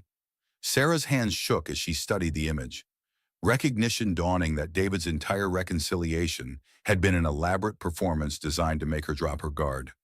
The counseling sessions, the apparent change in priorities, the loving attention to Emma, all of it had been calculated to convince her that the threat was over while he continued the affair more carefully.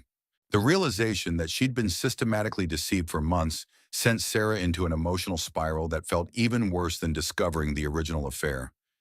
This betrayal was more sophisticated, more cruelly planned, taking advantage of her desire to believe in their family's future. Emma began crying in her bouncy seat, perhaps sensing her mother's distress. Sarah picked up her daughter and tried to calm her own racing heart while processing the implications of David's deception. If he could lie so convincingly during counseling sessions and court proceedings, what else was he planning that evening? David returned from work with his usual post-reconciliation demeanor, attentive, affectionate, and apparently transparent about his day's activities. He kissed Sarah hello, played with Emma for 30 minutes, and asked about her day with what seemed like genuine interest. "How did Emma's pediatrician appointment go?" he asked as they prepared dinner together, the very appointment he'd used as cover for meeting Jessica. "Fine," Sarah replied, studying his face for any sign of guilt or deception. "Dr. Martinez says she's developing perfectly. How was your afternoon meeting?" "Productive," David said smoothly. "We're making good progress on the overseas partnerships. It's taking longer than expected, but the foundation we're building should benefit Emma's future." The casual way he lied while referencing their daughter's welfare was breathtaking in its audacity. Sarah realized that David had perfected the art of deception, incorporating just enough truth to make his lies believable, while manipulating her desire to trust him. She excused herself to put Emma down for the night, using the privacy to call Maria from the nursery. "He's still seeing her," Sarah whispered into the phone. "The whole reconciliation has been a lie. I have photographic evidence from this afternoon. Maria's sharp intake of breath was audible through the phone. Forward me everything immediately. This changes our entire legal strategy. David has been committing perjury in court documents and lying to court-ordered counselors. Judge Morrison will not respond well to this level of deception. What should I do right now? He's downstairs making dinner like the devoted husband, and I don't know how to pretend everything's normal. Act normally until we can get back into court with this evidence. If you confront him now, he'll just develop a more sophisticated deception strategy. We need to document his lies in counseling and court filings first. Sarah spent the evening maintaining the facade of their happy reconciliation while internally cataloging every lie David told. He spoke about his business meetings with apparent honesty, discussed their weekend plans with enthusiasm, and even mentioned how much progress they were making in counseling. Dr. Stevens thinks we're doing remarkably well for couples recovering from infidelity, David said as they watched television together, Emma sleeping peacefully between them. She mentioned that most marriages don't survive affairs, but our commitment to Emma is making the difference. The irony of him praising their commitment while actively betraying it made Sarah feel physically ill, but she smiled and agreed, playing her part in the deception while gathering information for the legal battle ahead. The next morning, after David left for work, Sarah met with Maria to plan their response to the new evidence. The photographs and David's continued lies during court-ordered counseling created grounds for modifying the custody arrangement and potentially charging him with contempt of court. The timing is particularly damaging, Maria explained. David has been lying to a court-appointed counselor while under temporary custody orders. Judge Morrison takes compliance with court orders very seriously, and David's deception undermines every argument his lawyers have made about his fitness as a parent. They scheduled an emergency hearing for the following week, giving Sarah time to gather additional evidence of David's continued deception. The anonymous tipster had proven remarkably well-informed, providing specific details about David and Jessica's meetings that Sarah was able to verify through careful observation. David's Thursday afternoon pattern was exactly as described. He would leave work early, claiming business meetings, and spend 2 hours at Jessica's apartment before returning home with elaborate stories about client negotiations and partnership discussions. Sarah confirmed the pattern by hiring a private investigator recommended by Maria, who documented David's visits to Jessica's apartment building and captured additional photographs of their continued affair. The evidence was comprehensive and undeniable, showing that David's reconciliation had been a complete fabrication. But David's deception went deeper than just continuing the affair. Sarah discovered that he'd been using their reconciliation to gather information about her legal strategy, pumping her for details about Maria's advice and her long-term plans for custody and support arrangements. The revelation came during one of their counseling sessions, when David asked seemingly innocent questions about Sarah's relationship with her lawyer and whether she was still planning to proceed with the divorce. Dr. Stevens had encouraged open communication about their legal situation, not realizing that David was using the counseling environment to conduct reconnaissance for his legal team. I want to make sure we're both committed to making this work, David said during the session. If you're still planning to divorce me regardless of our progress, it affects how I approach our reconciliation. Sarah now recognized the question as strategic rather than emotional, designed to determine whether she was genuinely committed to rebuilding their marriage or simply gathering evidence for divorce proceedings. I want our marriage to work, Sarah replied honestly, but I need to see consistent change over time before I'm comfortable dropping the legal protections I've put in place. David nodded understandingly, but Sarah caught a flicker of calculation in his expression that suggested he was processing the information for strategic purposes rather than emotional healing. The private investigator's final report revealed the full scope of David's ongoing deception. Not only was he continuing his affair with Jessica, but they were actively planning their future together while he maintained the reconciliation facade with Sarah. Bank records showed that David had been paying Jessica's apartment rent and expenses, essentially supporting 2 households while claiming financial constraints in divorce proceedings. Credit card statements revealed expensive gifts and romantic dinners that coincided with his claimed business meetings. Most damaging of all, the investigator had obtained recordings of David and Jessica discussing their long-term strategy. Jessica's apartment had been bugged by a previous tenant involved in his own divorce case, and the recordings had been provided to Sarah's investigator by someone familiar with the building's history. The recordings revealed conversations that would destroy David's credibility in court. The counseling is working perfectly. David's voice was clear on the recording.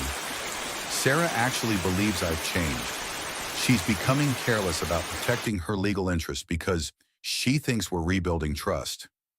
Jessica's response was equally damaging. Good, Ray. Once she drops her guard completely, we can implement the custody strategy your lawyer suggested. If Sarah appears unstable or vindictive after trusting you again, it supports our argument for primary custody. The recordings revealed that David's entire reconciliation had been designed to make Sarah appear mentally unstable when the truth eventually came out. His lawyers had advised that a pattern of Sarah trusting and then irrationally attacking David would support claims that she was suffering from postpartum depression or other mental health issues. The sophistication of the strategy was breathtaking. David hadn't just continued his affair. He'd used the reconciliation to gather intelligence and position Sarah for a more devastating legal defeat when the truth emerged. Armed with this evidence, Maria filed for an emergency custody hearing and requested that David be held in contempt of court for violating the spirit of the custody arrangement and lying during court-ordered counseling. This is the most calculated case of parental manipulation I've seen in 20 years of family law, Maria told Sarah as they prepared for the hearing. David has been using your love for Emma and desire to preserve your family against you in a coordinated legal strategy. The emergency hearing was scheduled for the following Tuesday, giving Sarah less than a week to prepare for what would likely be the final confrontation in their custody battle. David remained unaware that his deception had been discovered, continuing to play the role of reformed husband while planning her destruction. On the Sunday before the hearing, David suggested they take Emma to the park for family photos, claiming he wanted to document their progress in rebuilding their relationship. Sarah agreed, knowing it would likely be one of the last times she would have to maintain the pretense of their reconciliation.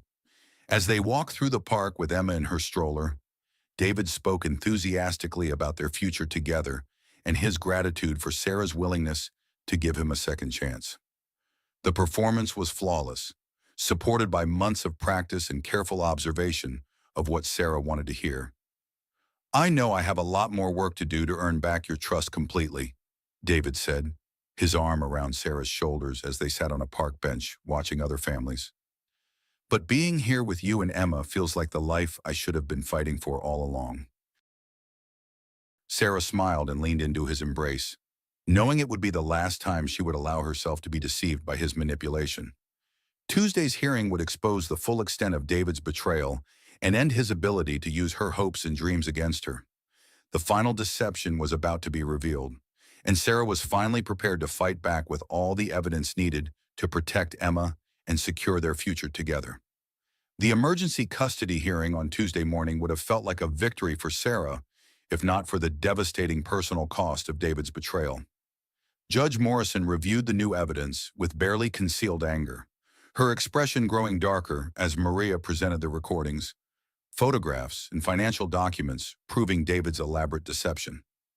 Mr. Mitchell, Judge Morrison addressed David directly, her voice carrying the weight of judicial authority pushed to its limits. You have lied to this court, to your court-appointed counselor, and to your wife while she was attempting to rebuild your family. Your conduct demonstrates a level of manipulation and disregard for your daughter's welfare that concerns me deeply.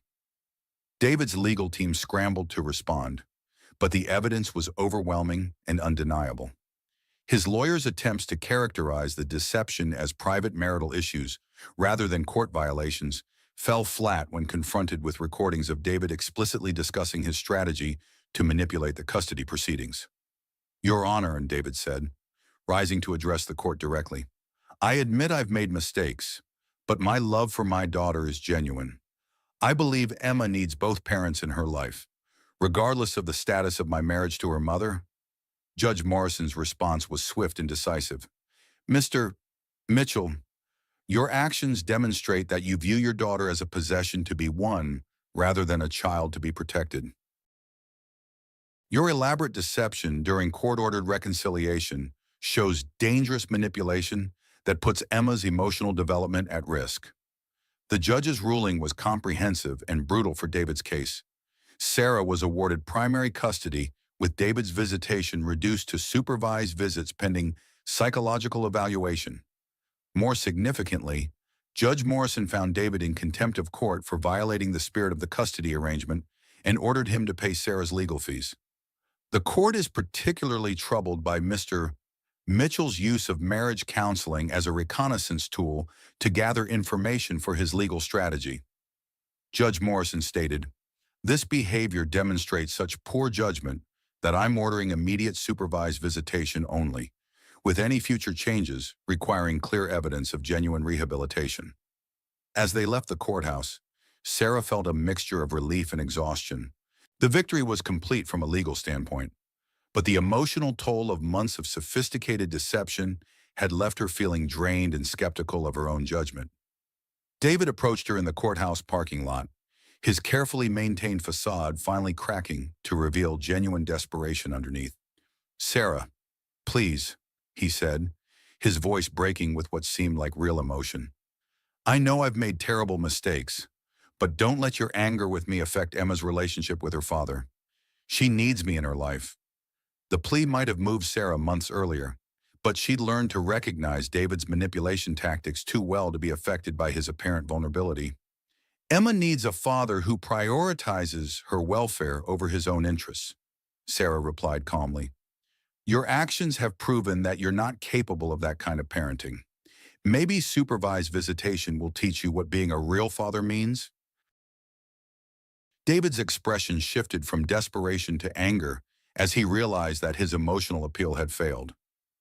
"You're going to regret this," he said quietly. "I built a $47 million business from nothing. I have resources and connections you can't imagine. This isn't over." The threat felt empty given David's recent legal defeat, but it reminded Sarah that she needed to remain vigilant about protecting herself and Emma from future manipulation attempts. Over the following weeks, as the immediate crisis of the custody battle resolved, Sarah began processing the emotional impact of David's elaborate deception. The betrayal felt more devastating than the original affair because it had weaponized her hopes for their family's future against her. Dr. Stevens, their former marriage counselor, requested a meeting with Sarah to discuss the revelations about David's behavior during their sessions. The counselor's distress at being manipulated was evident, but she also provided valuable insight into David's psychological patterns. "In 20 years of practice, I've rarely seen such sophisticated emotional manipulation," Dr. Stevens admitted. "David displayed classic narcissistic behaviors: charm, strategic thinking, and complete disregard for others' emotional welfare when it conflicted with his goals."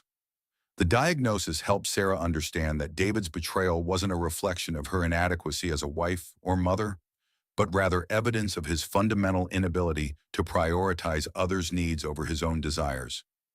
6 weeks after the custody hearing, Sarah received unexpected news that would change everything. Her estranged Aunt Margaret, her father's sister, had died suddenly and left Sarah her entire estate. Margaret had been a successful real estate investor who had accumulated significant wealth over decades of careful property management. The inheritance included a portfolio of rental properties worth approximately $2.8 million, investment accounts, and liquid assets that would provide Sarah with financial independence she'd never imagined possible.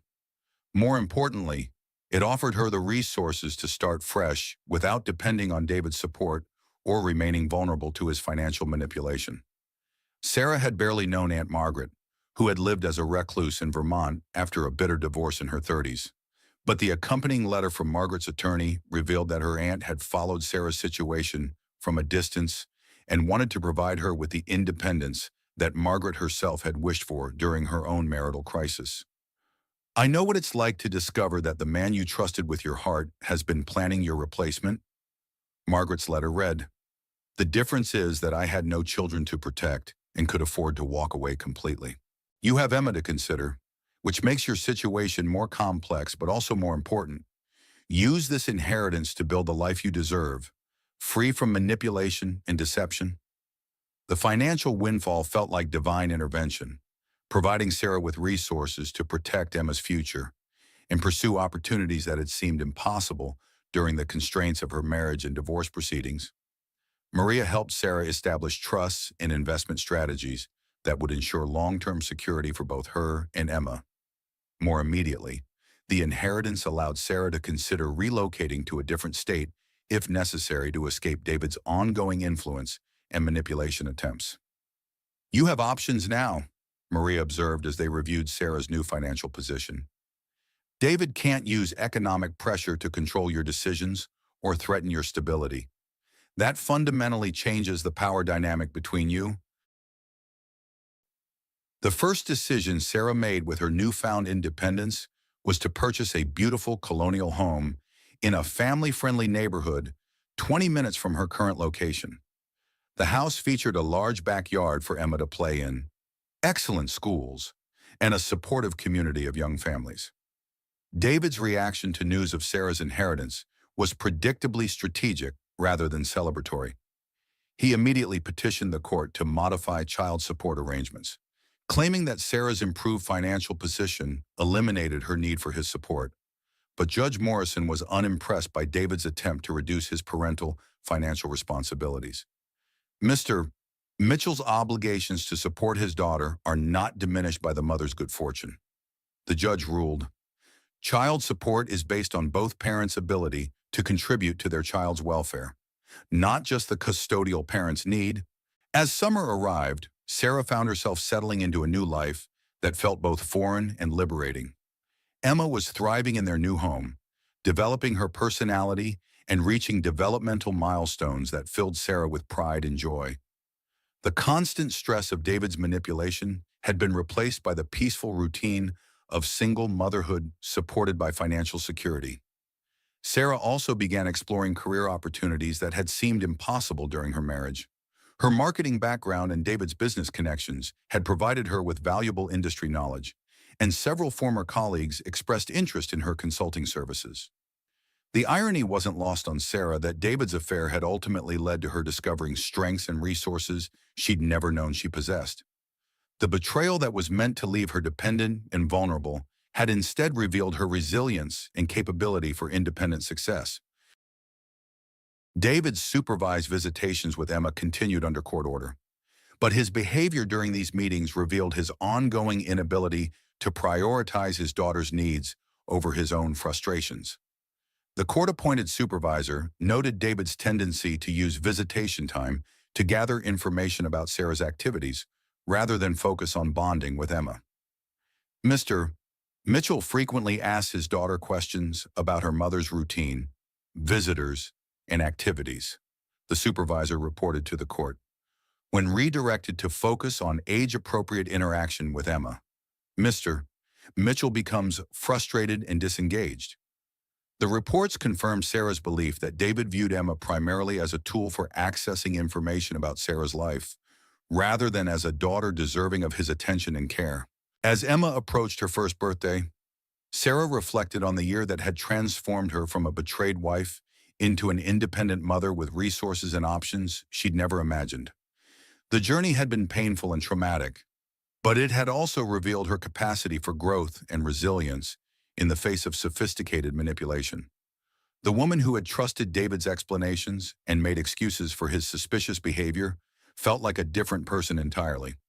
Sarah had developed instincts for recognizing deception, boundaries for protecting her emotional welfare, and resources for ensuring Emma's security regardless of David's future behavior. But as she planned Emma's first birthday party, Sarah remained unaware that David was developing a new strategy that would test her newfound strength and independence in ways she couldn't imagine. The battle for their daughter's future was far from over, and David's next move would require all the resilience and resources Sarah had developed during her journey from victim to victor. Emma's first birthday party was held in the backyard of Sarah's new home on a perfect September afternoon, surrounded by the friends and family who had supported them through the most difficult year of Sarah's life. As Sarah watched her daughter take her first tentative steps across the lawn, reaching for colorful balloons with determination and joy, she felt a profound sense of accomplishment and hope for their future. Maria stood beside her, holding her own toddler while watching Emma's milestone moment. "Look at what you've built," Maria said quietly. "A year ago, you were in the hospital terrified about your future. Now look at this life you've created for Emma." The guest list reflected the new community Sarah had cultivated: neighbors from their family-friendly street, other young mothers from Emma's playgroup, former colleagues who had become friends and business contacts, and the chosen family of supporters who had helped them through the crisis. David was notably absent from the celebration, his supervised visitation schedule not including weekend family events. Judge Morrison had been clear that David's access to Emma needed to remain structured and supervised until he demonstrated genuine rehabilitation and commitment to prioritizing his daughter's welfare over his own agenda. The past 6 months had brought significant changes to Sarah's life beyond the new house and financial security. She'd successfully launched her marketing consulting firm, leveraging her previous experience and the network she'd built during her marriage to David. The business was thriving, providing both income and personal fulfillment that reminded Sarah of her capabilities and ambitions. "I have some news to share," Sarah announced to the group as they gathered around Emma's high chair for the birthday cake ceremony. "Next month, I'll be expanding the consulting firm to include 2 associate partners, and we're opening an office in downtown Hartford." The applause and congratulations from friends felt different from the polite responses she'd received during David's business celebrations. These people were genuinely invested in Sarah's success and excited about her achievements, creating a support system based on mutual respect rather than social obligation. Emma's reaction to her birthday cake was pure joy, her face lighting up as she explored the colorful frosting with her tiny fingers. Sarah captured every moment with her camera, creating memories that belonged entirely to them without the shadow of deception or manipulation that had clouded so many previous family milestones. As the party wound down and guests began departing, Sarah felt a deep sense of gratitude for the community they'd built and the life they were creating together. Emma was surrounded by people who loved her unconditionally, and Sarah had proven to herself that she could provide security and happiness for both of them. But the peaceful evening was interrupted by an unexpected visitor. David arrived at Sarah's front door just as she was cleaning up from the party, his expression unreadable and his presence feeling intrusive in their carefully constructed sanctuary. "I wanted to see Emma on her birthday," David said, his tone attempting casualness but carrying undertones of entitlement that immediately put Sarah on guard. "Your visitation is scheduled for Thursday afternoons," Sarah replied calmly. "Emma's birthday party was a family event, and you chose not to be part of our family when you decided to prioritize your affair over our marriage." David's jaw tightened with familiar frustration. "She's my daughter too. Sarah, I know you're angry with me, but don't punish Emma by keeping her father away from important milestones." The manipulation attempt was obvious but still effective in triggering Sarah's guilt about Emma growing up with limited access to her father. But Sarah had learned to recognize and resist David's emotional pressure tactics. "Emma's relationship with you is determined by court order based on your demonstrated priorities and behavior," Sarah said firmly. "If you want to be part of important events in her life, you need to prove that you can prioritize her welfare consistently, not just when it's convenient for your image." David's expression shifted to the calculated look Sarah had learned to associate with his strategic thinking. "I've been doing a lot of reflection about my mistakes and what I need to change to be a better father. Jessica and I are engaged now, and we're planning to start our own family. I want Emma to be part of that family structure." The casual announcement of his engagement to Jessica, delivered as if it were happy news Sarah should celebrate, was breathtaking in its insensitivity. But even more concerning was David's assumption that Emma would naturally be incorporated into his new family arrangements. "Congratulations on your engagement," Sarah replied with forced politeness. "But Emma's living arrangements and family structure are determined by court order, not your personal plans. I'll be petitioning for modified custody arrangements." David continued, his tone becoming more businesslike. Emma should have the opportunity to be part of a stable two-parent household, and Jessica has demonstrated excellent parenting instincts during our visits. Sarah's blood ran cold at the implication that Jessica had been present during David's supervised visitations with Emma. The court order specifically prohibited introducing Emma to romantic partners without prior approval, and David had apparently been violating that provision. Jessica has been present during your supervised visits, Sarah asked, pulling out her phone to document the conversation. David realized his mistake immediately, his expression flickering with annoyance at his own carelessness. She's been helping me understand how to better connect with Emma. Her experience with children has been invaluable. Your supervised visits are supposed to focus on your relationship with Emma, not on Jessica's involvement in parenting her, Sarah said, already planning to contact Maria about this violation of the court order. David's facade of reasonable co-parent finally cracked, revealing the anger and entitlement that lay beneath his carefully constructed performance. "You can't keep my daughter from me forever," he said, his voice dropping to the threatening tone Sarah remembered from their worst arguments. "I have resources and connections you can't match. Emma deserves better than a bitter mother who's trying to poison her against her father." The threat felt less intimidating than it would have a year earlier, when Sarah had been financially dependent and emotionally devastated. Now, with her own resources and clear evidence of David's continued poor judgment, Sarah felt equipped to handle his intimidation attempts. "Emma deserves a father who prioritizes her welfare over his own convenience," Sarah replied calmly.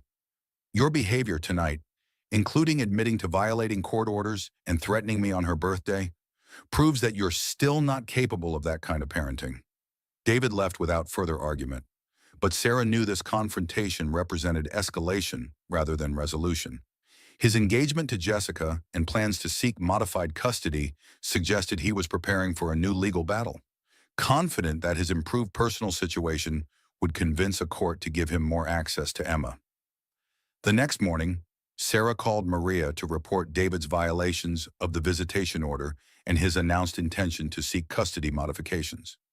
His admission that Jessica has been present during supervised visits is a serious violation, Maria confirmed.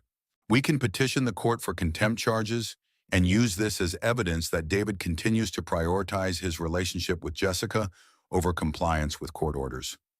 More concerning was David's apparent belief that his engagement to Jessica strengthened his custody case. Sarah realized that David's strategic thinking hadn't been diminished by his legal defeats. He'd simply been developing a new approach based on presenting himself as part of a stable, two-parent household.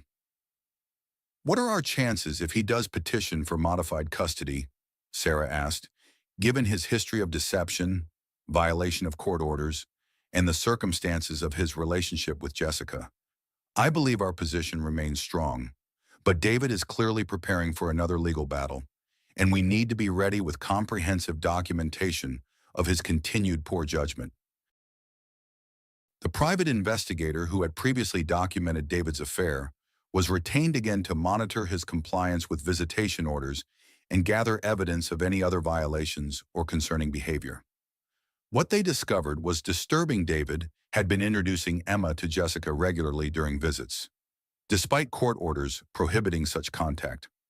More concerning still, Jessica had been positioning herself as Emma's primary caretaker during these visits, feeding her, changing her diapers, and even referring to herself as Mommy Jessica in front of the court-appointed supervisor.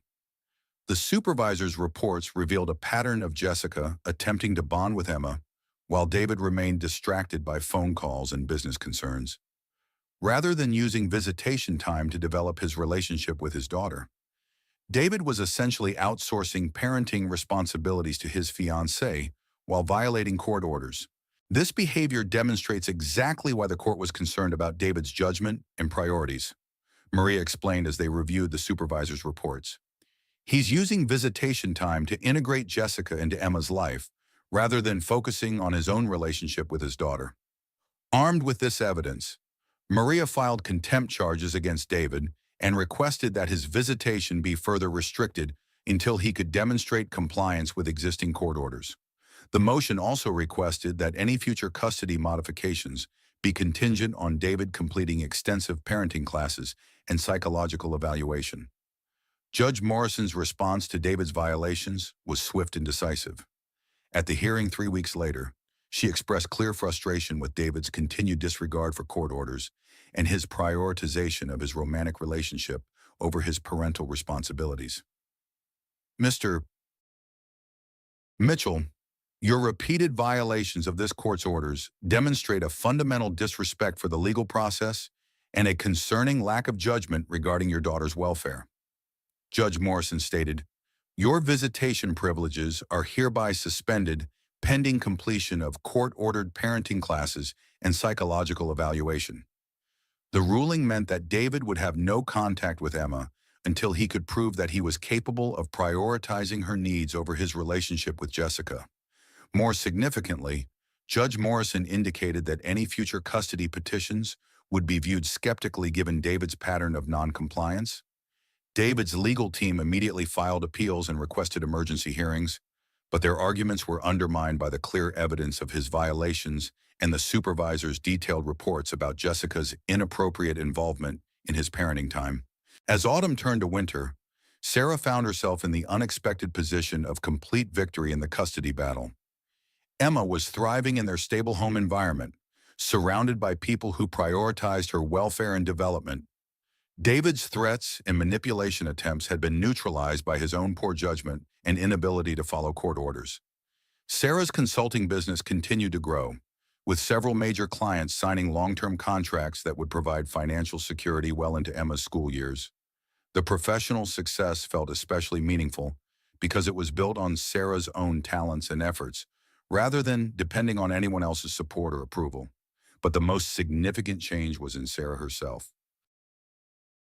The woman who had once made excuses for David's suspicious behavior and blamed herself for their marital problems had evolved into someone who recognized manipulation tactics immediately and responded with clear boundaries and strategic thinking.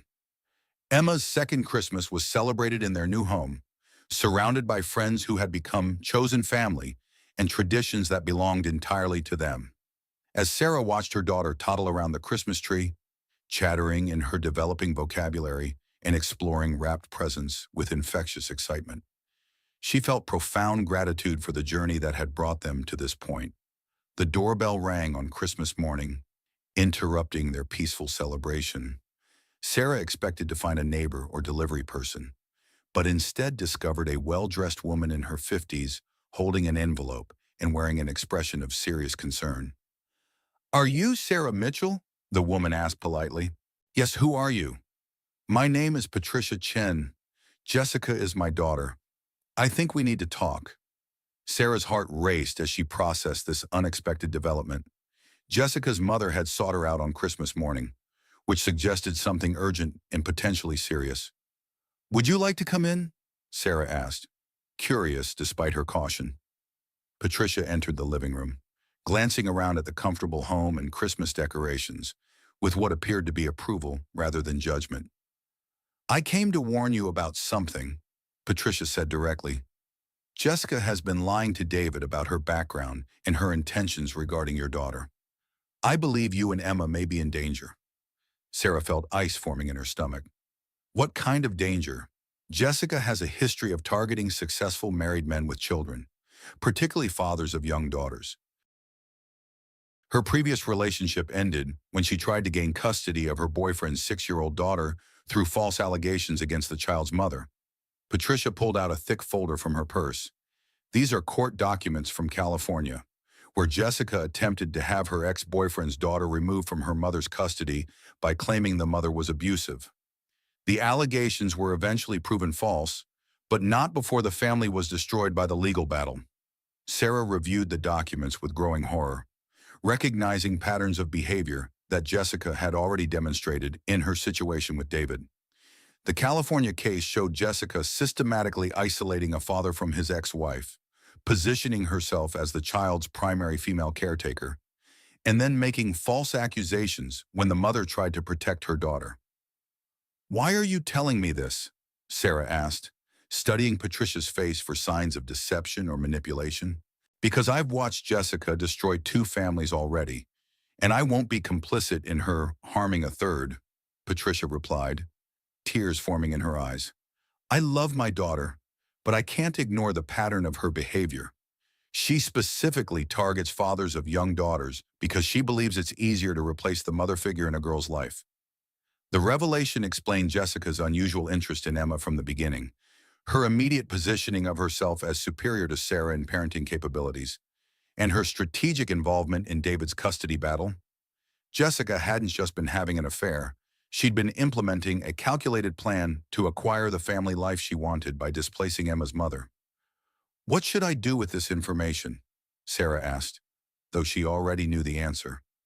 Protect your daughter, Patricia said simply. Jessica is more dangerous than David realizes, and she's using his guilt and desire for a new family to manipulate him into helping her gain access to Emma. The court orders restricting David's visitation may be the only thing keeping Emma safe right now. Patricia left additional documentation, including psychological evaluations from Jessica's previous relationships and testimonies from other families she had targeted. The evidence painted a picture of a woman with serious psychological issues who specifically sought out fathers with young daughters to fulfill her desire for instant motherhood. Sarah immediately called Maria, despite the Christmas holiday, to discuss this new information and its implications for Emma's safety. This changes everything, Maria said after reviewing Patricia's documents. If Jessica has a pattern of targeting families with young daughters and making false allegations to gain custody, we need to take immediate steps to protect Emma and document this evidence. The most disturbing aspect of Patricia's revelations was the suggestion that Jessica's interest in David had been calculated from the beginning, based on his wealth and the fact that he had a young daughter. The affair hadn't been spontaneous attraction. It had been a strategic selection of a target who could provide both financial security and access to the child Jessica wanted to mother. Over the following weeks, as Sarah processed the full implications of Jessica's psychological profile and history, she realized how much danger Emma had been in during David's violations of the visitation orders.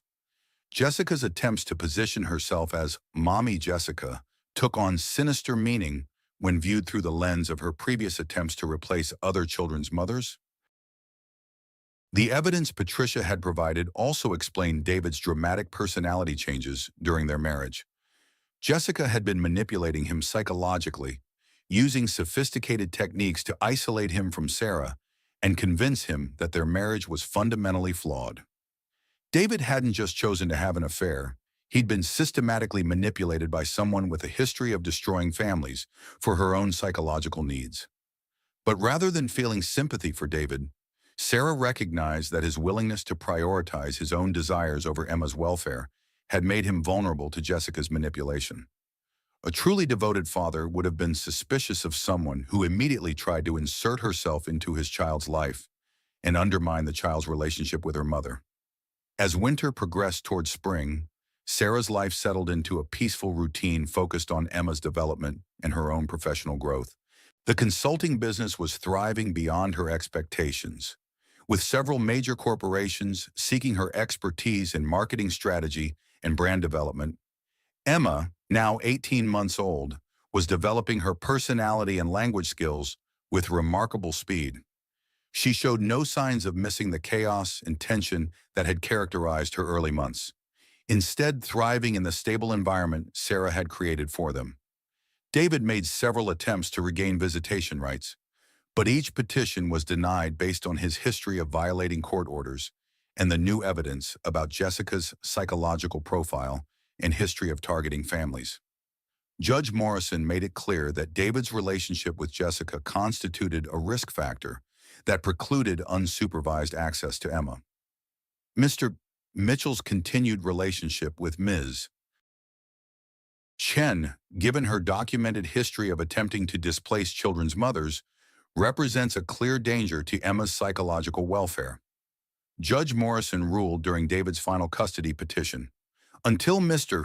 Mitchell demonstrates the judgment necessary to prioritize his daughter's safety over his romantic relationship, This court cannot authorize increased access.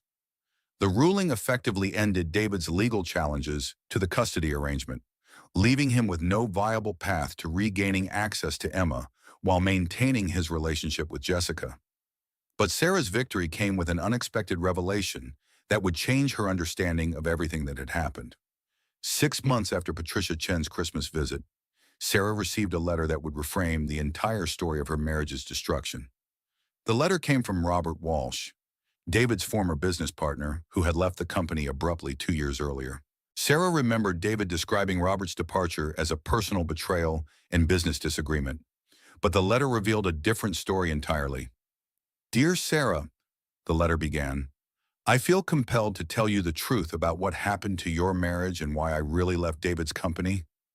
Jessica Chen was not a random business associate who developed feelings for your husband. She was hired by my current company to gather intelligence about David's business practices and client relationships. Her affair with David was part of a corporate espionage operation designed to gain access to proprietary information and client lists." Sarah read the letter twice before the implications fully sank in. Jessica's involvement with David hadn't been motivated by love or even her psychological need to acquire family. It had been a professional assignment designed to destroy David's business by gaining access to confidential information. The letter continued, "I discovered the corporate espionage when I found encrypted files on Jessica's computer during a routine IT security check. When I confronted David about Jessica's true role, he refused to believe me and accused me of being jealous of his success. I left the company because I couldn't be complicit in the industrial sabotage, but I've been watching from a distance as Jessica destroyed your family while gathering the information needed to steal David's clients and intellectual property." Robert's letter included documentation showing that Jessica's hiring had been arranged by Meridian Industries, a competing tech firm that had been trying to acquire David's client base and proprietary software for years. The affair and subsequent destruction of David's marriage had been collateral damage in a corporate war that David had been too blinded by infatuation to recognize. Jessica's pattern of targeting families with children wasn't random psychological compulsion. Robert's letter explained, "It was a cover story designed to explain her interest in David and provide access to your home and his personal life. The children were never the primary target. The business intelligence was, but Jessica's psychological evaluation suggests she genuinely developed an obsession with replacing mothers, making her both a corporate spy and a genuine psychological threat to your family." The revelation reframed everything Sarah thought she understood about the betrayal. David hadn't just chosen his mistress over his family. He'd been manipulated by a professional operative trained to exploit his weaknesses and blind spots. Jessica's success in destroying their marriage had been the result of sophisticated psychological manipulation, combined with corporate resources and strategic planning. But even more disturbing was the implication that Emma had been in danger, not just from Jessica's psychological obsession with motherhood, but from her professional need to maintain cover for her espionage activities. A stable relationship with David required controlling potential threats to her operation, including Sarah's interference and Emma's connection to her father. Sarah called Maria immediately to discuss the implications of Robert's revelations and determine whether this information changed their legal strategy or safety concerns.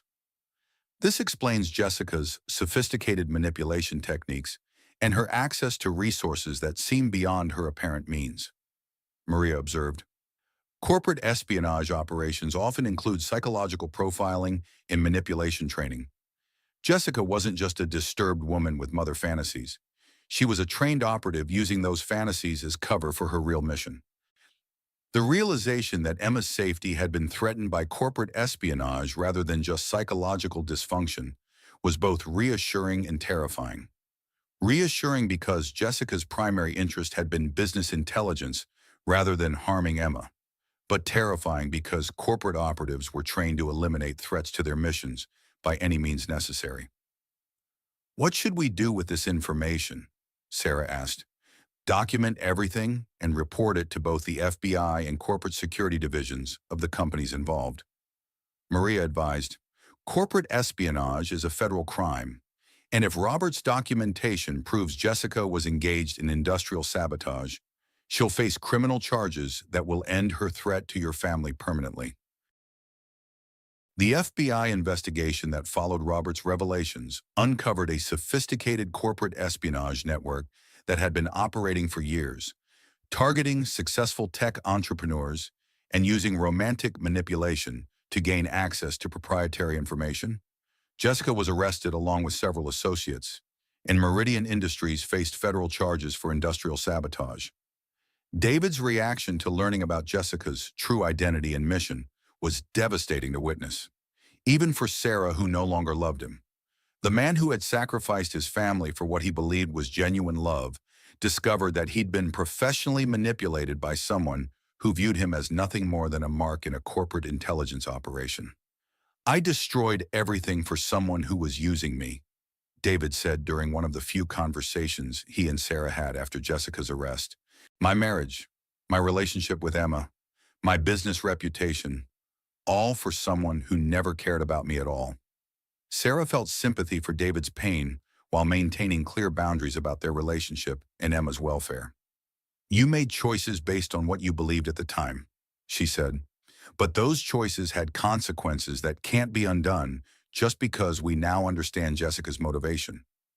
With Jessica facing federal charges and likely imprisonment, the threat to Emma's safety was eliminated, but David's access to his daughter remained restricted based on his demonstrated poor judgment and history of violating court orders. As Emma approached her second birthday, Sarah reflected on the extraordinary journey that had transformed her from a naive wife making excuses for her husband's suspicious behavior into an independent mother and successful businesswoman who had survived corporate espionage, sophisticated psychological manipulation, and a complex legal battle. The consulting firm had grown to include 5 employees and was being courted by major corporations seeking Sarah's expertise in crisis management and strategic communication. The skills she'd developed navigating her personal crisis had proven valuable in helping other businesses manage complex challenges and reputation threats. Emma was thriving in their stable home environment, developing into a confident, curious toddler who showed no signs of the trauma that had characterized her early months. She was surrounded by chosen family who prioritized her welfare and development, creating the foundation for a healthy, happy childhood, despite the unusual circumstances of her parents' separation. On the evening before Emma's second birthday party, Sarah sat in the nursery watching her daughter sleep peacefully in her crib. The room was decorated with butterflies and flowers, symbols of transformation and growth that felt appropriate for their journey together. As she prepared to leave the nursery, Sarah's phone buzzed with a text message from an unknown number. "Congratulations on your victory, but this isn't over. David was just the beginning. Some of us believe Emma deserves to know her father's family, regardless of court orders. Sweet dreams." Sarah's blood ran cold as she read the message, recognizing it as a threat despite its seemingly polite tone. Jessica was in federal prison, but someone connected to her or David's situation was apparently continuing the campaign to gain access to Emma. She immediately called Maria and reported the threatening message, beginning a new phase of vigilance and protection that would require all the strength and resources Sarah had developed during her journey from victim to victor. The message served as a reminder that victory in one battle didn't guarantee permanent safety, and that protecting Emma would require continued vigilance and strength. But Sarah no longer felt like the naive woman who had once made excuses for obvious deception. She was a mother, a successful businesswoman, and a survivor who had overcome sophisticated manipulation and corporate espionage to build a safe, stable life for her daughter. Whatever challenges lay ahead, Sarah was prepared to face them with the wisdom and resources she'd gained through adversity. The phoenix had indeed risen from the ashes of her destroyed marriage, stronger and more determined than ever to protect the life she'd built from the ruins of betrayal and deception. Emma stirred in her sleep, and Sarah gently adjusted her daughter's blanket before turning on the baby monitor and leaving the room. Tomorrow would bring new challenges, but tonight they were safe, surrounded by love and protected by the strength Sarah had discovered within herself. The story of betrayal and redemption was far from over, but Sarah Mitchell was no longer the vulnerable woman who had once trusted too easily and doubted her own perceptions. She was a force to be reckoned with, and anyone who threatened her daughter's safety would discover exactly how fierce a mother's protection could be.